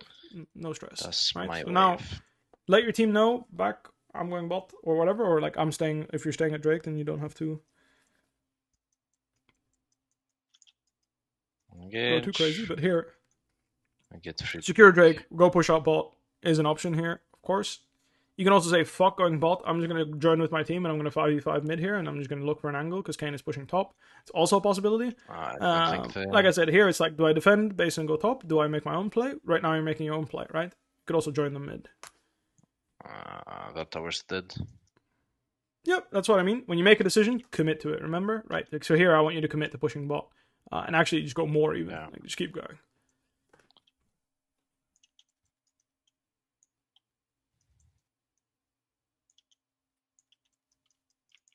It's a spicy situation, but that's exactly why you committing to your decision is important. Because whilst all this shit is happening, you just hit that tower exactly. Like, because you committed to your decision and your team played better than they did, you actually get rewarded. Whereas if you half-ass these things, you don't get the reward. That's why half-assing these decisions is really bad in my opinion. So obviously here you're done, right? We're doing Baron. Baron's a play you have to include yourself in. Now, either you're done or you go tier 3. So I don't care, but you don't base here. So either you move to Baron or you fucking send it down bot lane, right? So here, obviously they were looking for you. I'm actually curious if you win these. I actually have never seen Bel'Veth Zed fight. Oh, I hit me. Choked it. Yeah, press ulti, but it ran out. Yeah, she didn't E. If she doesn't E, it's free. I see. If she E's and I stay on it, I'm like insta one shot. You get one shot? Yeah, it makes sense. Not too shabby though. But you see what I mean? Like you dying, like unironically to secure Baron, it's better for you to run it down bot and die and get Baron. A lot, actually. Then if you're basing and oinking, you're doing nothing. I'd rather you die to Bel'Veth there. Like not even get the kill. Make sure she's not stealing Nash. Baron. Yeah. Makes sense. Because if she steals Nash, I'm so sad. And I can't make it if I start running, right? Yeah. So keep it in mind. Ping the Karthus to go bot, I go grab blue, see what's happening. Someone asked how much money did you make from first strike? 469. Not bad. Well, that's the damage. The money number is actually different. You have to hover over it. Oh, really? Yep. 485. It's a wee bit more if you're melee champ. It's less if you're range champ. That's why it matters. It's 9% extra damage. No, 100%. Yeah. You get 100% of the gold. Of the extra damage that first strike does. Okay, yes. okay. That's how it works. With range champ, it doesn't. So Kane's going to move top here, so be mindful. I see him. You're doing top wave. That's not a bad play. I don't mind. Do I join the play here? Do I hover? He's going to try go over the wall. Okay, wrong wall. He still dies. Should die to Karthus. Same shit. So see, I really like that little hover there. You see, it makes a difference. Yeah, because there, if he chooses, you still got all 6 CS. Yeah, exactly. You still got all 6 CS, but you were there just in case he walks into you. Very big difference. Nice.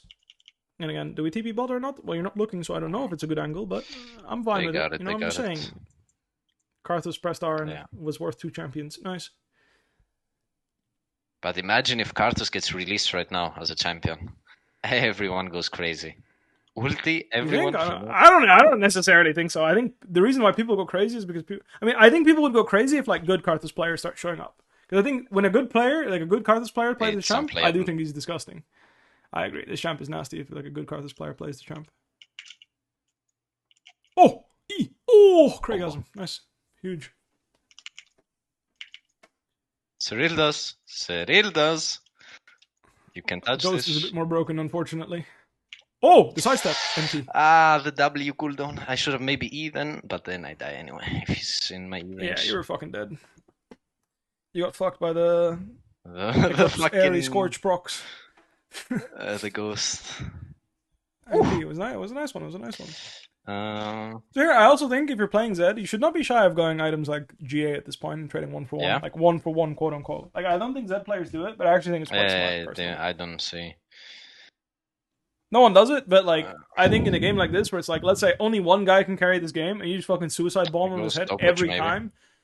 Yeah, exactly, same idea. Like just a stopwatch pie. Yeah, and the just, stopwatch like, I do sometimes, but the GA not so much. Yeah, I'm not saying you have to go GA specifically, but you get the idea, right? GG's. Nice! Solid. Let's go over the game. And that's going to be pretty much it for me. After we review this game, I'll write up some of the things that I want you to work on. More general stuff. Do you have the VOD of our coaching so you can? I do, yeah. Yeah. It'll be live on Twitch. Okay. You'll have to check it, thingy though. You'll have to check it manually on my Twitch. Okay. So sorry about that. It's okay. All right. Shenanigans. Yeah, I mean, I'm going to go over most of this early game.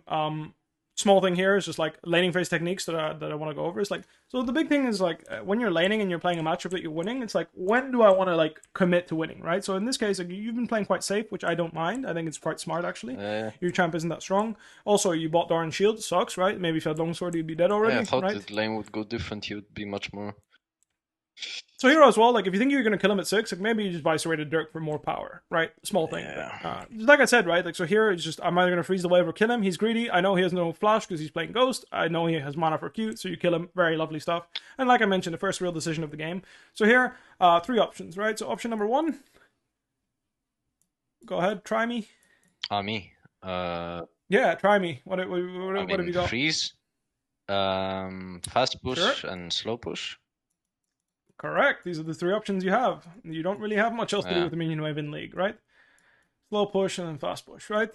So I think all of them are legal in this situation. If you freeze, I think, so the main thing is if you think you can kill this guy, I would like you to play for... So I can... So no, I would actually like you not to freeze. Okay. Because if you fast push the wave, what happens to the wave? If I fast push, it crashes. It will bounce, yeah.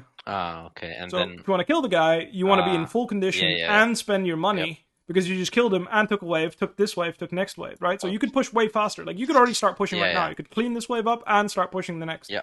So you push quite slow to fast push, which is why it also was worse. But the point is if you're trying to kill the guy, you should actually not play to freeze right now.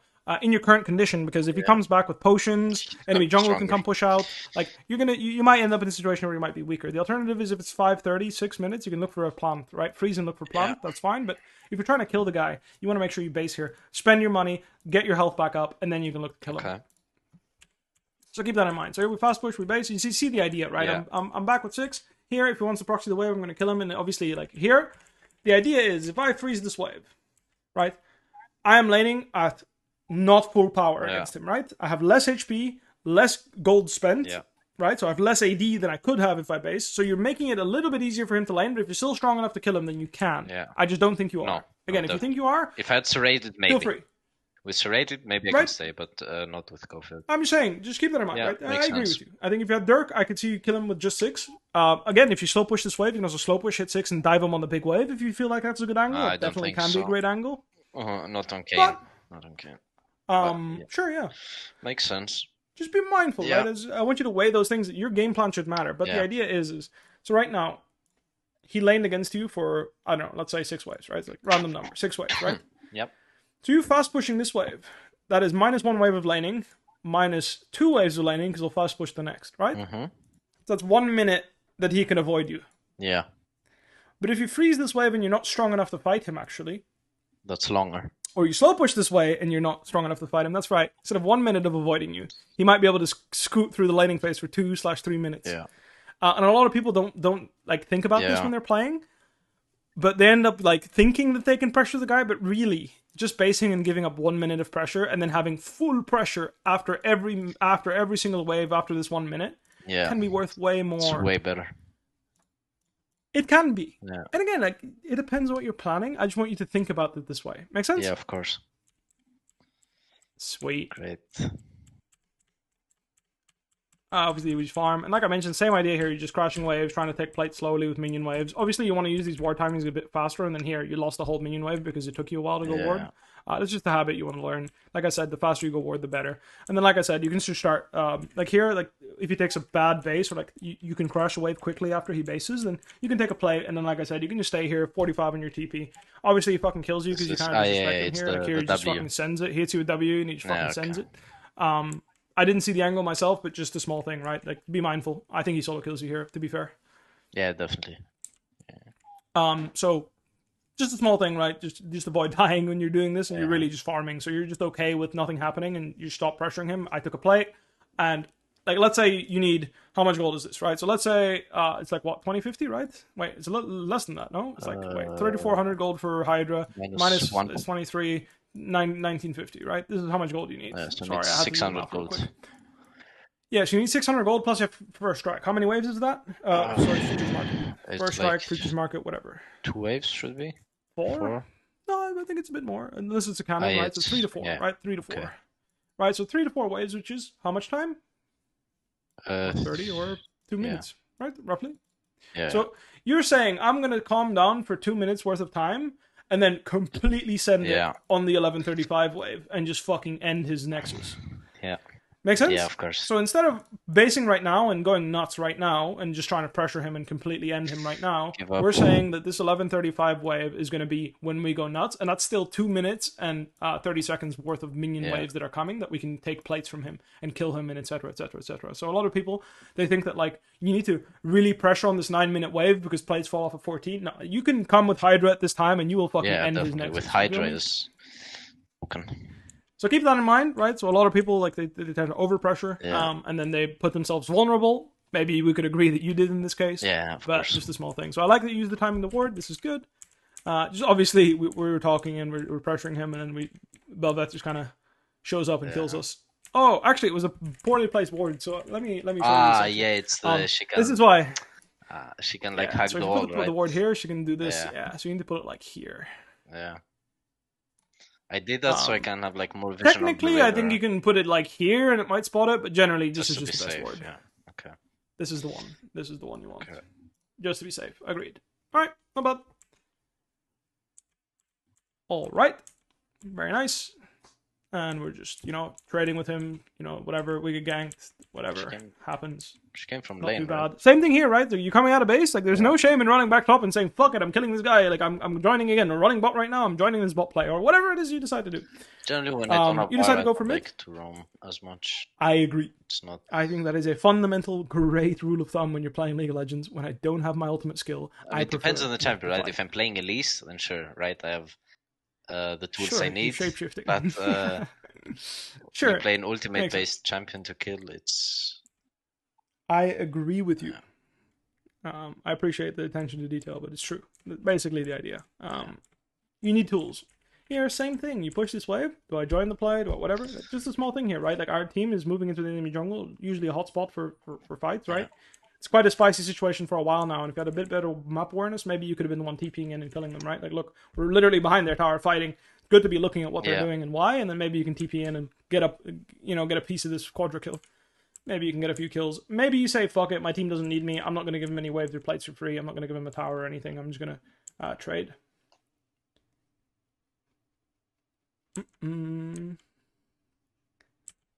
Someone in my chat asked me, why don't you talk about him using the only escape ability to harass enemy laner when 0 kill window and no enemy jungle info? Well, because honestly, you can Google that. Like, even in the moment, right? In the moment, if you're a silver player and you use your dash, and it's like, oh fuck, right. Like, it doesn't take a skilled player to tell you that. And I don't like wasting I don't like wasting the people that get coaching's time by talking about shit like, oh, you had no vision of the enemy jungler, you shouldn't go in there. Yeah, no shit. I mean, no, I didn't even went in. I like used to poke because I'm like stronger. Yeah. But then you disrespected jungle. Not even he. Pretty sure he solo kills me even.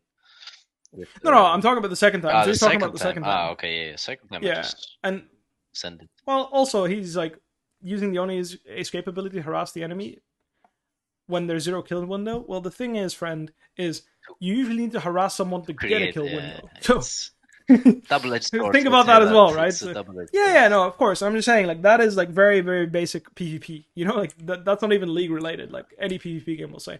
Really nice play on the mid there. I'm not gonna rewind it, but again, like, this the here ain't my flash. I need to flash like on the right. I don't think you can flash over it. I think you just have to. Yeah, you have to flash sideways. The side and but again, forwards, so I can. Like, we gang top. What did we get? Right. So here we went mid and played the game mid. We took Zeri flash. Yeah.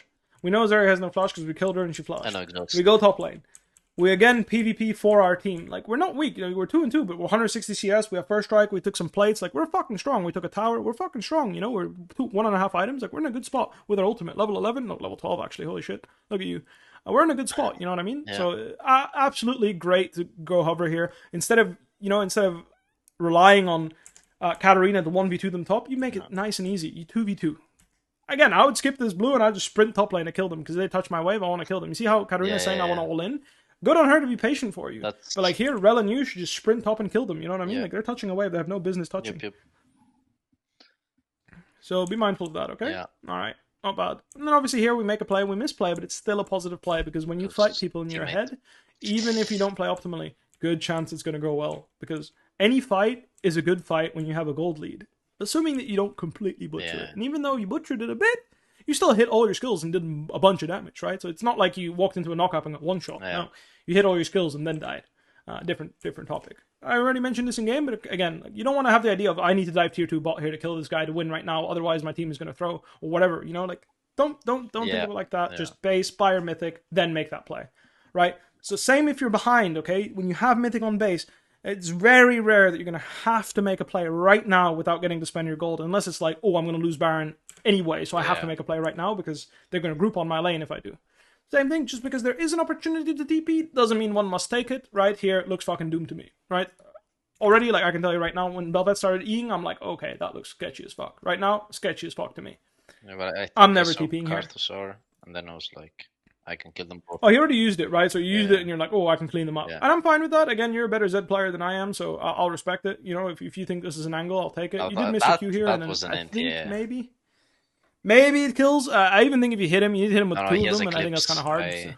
I just need to Q without R'ing back, and then just play it slow. Reassess from there, right? Yeah, play it slow. I agree. But anyway, we made a mistake. Again, it doesn't matter because, again, cooldowns are being used, champions are being fought, you're dealing damage in the game. That means that you're not relying on your teammates to deal damage in the game. That means that they can't farm as much because they're low, so if they go and farm, then they're going to get punished. Make sense? Yep. So it's really good to have this habit to keep fighting and playing together with the team. Make sense? Yeah, of course. Awesome. Again, hover mid, look if this is play, no play, do Drake, go farm one wave, farm 2 waves, next timer, I'm going to create again, right? So here, make a decision. Join the play mid, defend top, go bot. Now, it's already here, actually. So here, you made your play on thingy. Yeah. Do I base and defend? Do I go bot and push, make my own play? Or do I join them by going mid with them? Up to you. But if you decide to go bot, don't go bot and then base. I should fully commit. Why? Because you literally realized it in the game, right? Yeah, oh, it's already gone. That's why I want you to learn to make a decision and commit to the decision. Make sense? Yeah. It's because I didn't base with take tier 2 bot. Well, you just push until someone responds to you, and then you move if they respond. And if they don't respond, well, I'm just going to take the tower, right? So in this case, no one responds because our team is winning 4v5, right? They hovers and they get nothing, and we're winning 4v5, so we're going to take the tower. And same thing here. Can you include yourself on this Baron play by moving there? Yeah. Can you? If you move there, is this play done before you get here or not? I need to look on Baron to see, actually. Okay, well, I'm assuming you won't be because it's Karthus Kaisa, so you won't make it if you walk, right? So the only way to include ourselves in this play is to push and keep pressuring. Now, you can make the argument, oh, they're going to kill you anyway. Well, again, you can play slow, right? So you can press S here, right, and just wait, or like press S in the area, and then start running when you see the enemy team, because if this wave, no one is on this wave, you can probably take the tower whilst they contest Baron, right? Yeah. And that's the best way to include yourself. If you have TP, you can absolutely go base here and just get ready to TP. I'm fine with that. But it's important that we're looking for this connection, you know, like just like our team is making a really big play, and if we don't make our own play at the same time, we're not including ourselves. Yeah. Just basing there is being off the map, and then we're doing Baron, a game-changing objective, and we're really not accomplishing anything. Yeah. Then here, we pick up blue, we go through mid. Mid looks dead as fuck, right? Nothing's going to happen. Dry as hell, no play there. So we go top and push top. Makes total sense. Hover for the play. So before we touch the top wave, we hover here. A little quick loop around, just like I mentioned. How many CS did you lose? Literally 0. Right. I mean, we lost 1, but you could have W for it if you wanted. Yeah, you got the XP as well. So really, you lost 20 gold. Who cares, right? Absolutely no one. I've never seen, so I tell everyone this, right? I've never seen anyone pause the clip right now and be like, this Zed should have been at 241 CS right now, at 24. What a noob. No one cares, man. You're 229, 224, 220 fucking things. No one cares. Don't worry. Yeah. No one cares. Like, 1 CS per 10 waves? 10 CS in fucking 5 minutes, dude. No one cares. Alright. So here we make a little quick play. Again, our team killed everyone mid. We're making our own play. If you want to join them mid and siege mid, that's okay. Stay top and fuck them up. I'm okay with that too. Again, the thing is because you're making plays at the same time your team is making plays, you're making the game easier for them. Now, don't make plays when your team isn't playing the game, right? Okay. Yeah. So when your team all resets, you shouldn't go and fight 1v2, 1v3, because then your team can't trade anything for the fact that there's a man advantage in that lane. Make sense? Yeah, of course. So including yourself also means back off when everyone else is backing off. Yeah. Makes sense, right? Yeah, of course. Fantastic. There's nothing. All right, well, that's going to be it for me. All right. that's our session done. If you have any questions, let me know. Small thing that I like to do is just as a general habit, I write up a few things that I'm noticing that you didn't do enough. Okay. Right. So the first thing is press tab. Yeah. I don't see the items enough. If I don't see the items, I don't know if they have stopwatches. Especially as Zed, stopwatch is so important to keep track of. I usually right? press tab. Press tab. Check summoner spells. Okay, yeah, but it's something that you're not doing because I'm coaching you. I get that. I'm just reminding you again. Press tab, check summoner spells. So important for Zed. You need to know whether the enemy carry has flash, enemy has stopwatch, enemy has. You need to know because that changes the way you can play the fight so drastically, right? Yeah. And honestly, that's it. I really like the rest of your gameplay. Your mechanics were good. Your decision making, obviously, I do think thanks to the fact that I was helping you a bit, was sound. Of course. But let's keep working on that, right? And then basically, for the future. Keep going pixel. You'll learn when it's good, meh, or bad. And then, one small thing here, as like a tip. Pick your fights. I think you, especially in the game where you guys were behind, you you took every fight. And that's not picking your fights. That's just taking every fight. Try to pick your fights. Be a bit more patient. Think about it well. This is basically it. I'm gonna copy paste this to you, and then obviously normally I'd upload the VOD, but in this case the VOD will be available on my Twitch. So let me know if you need help.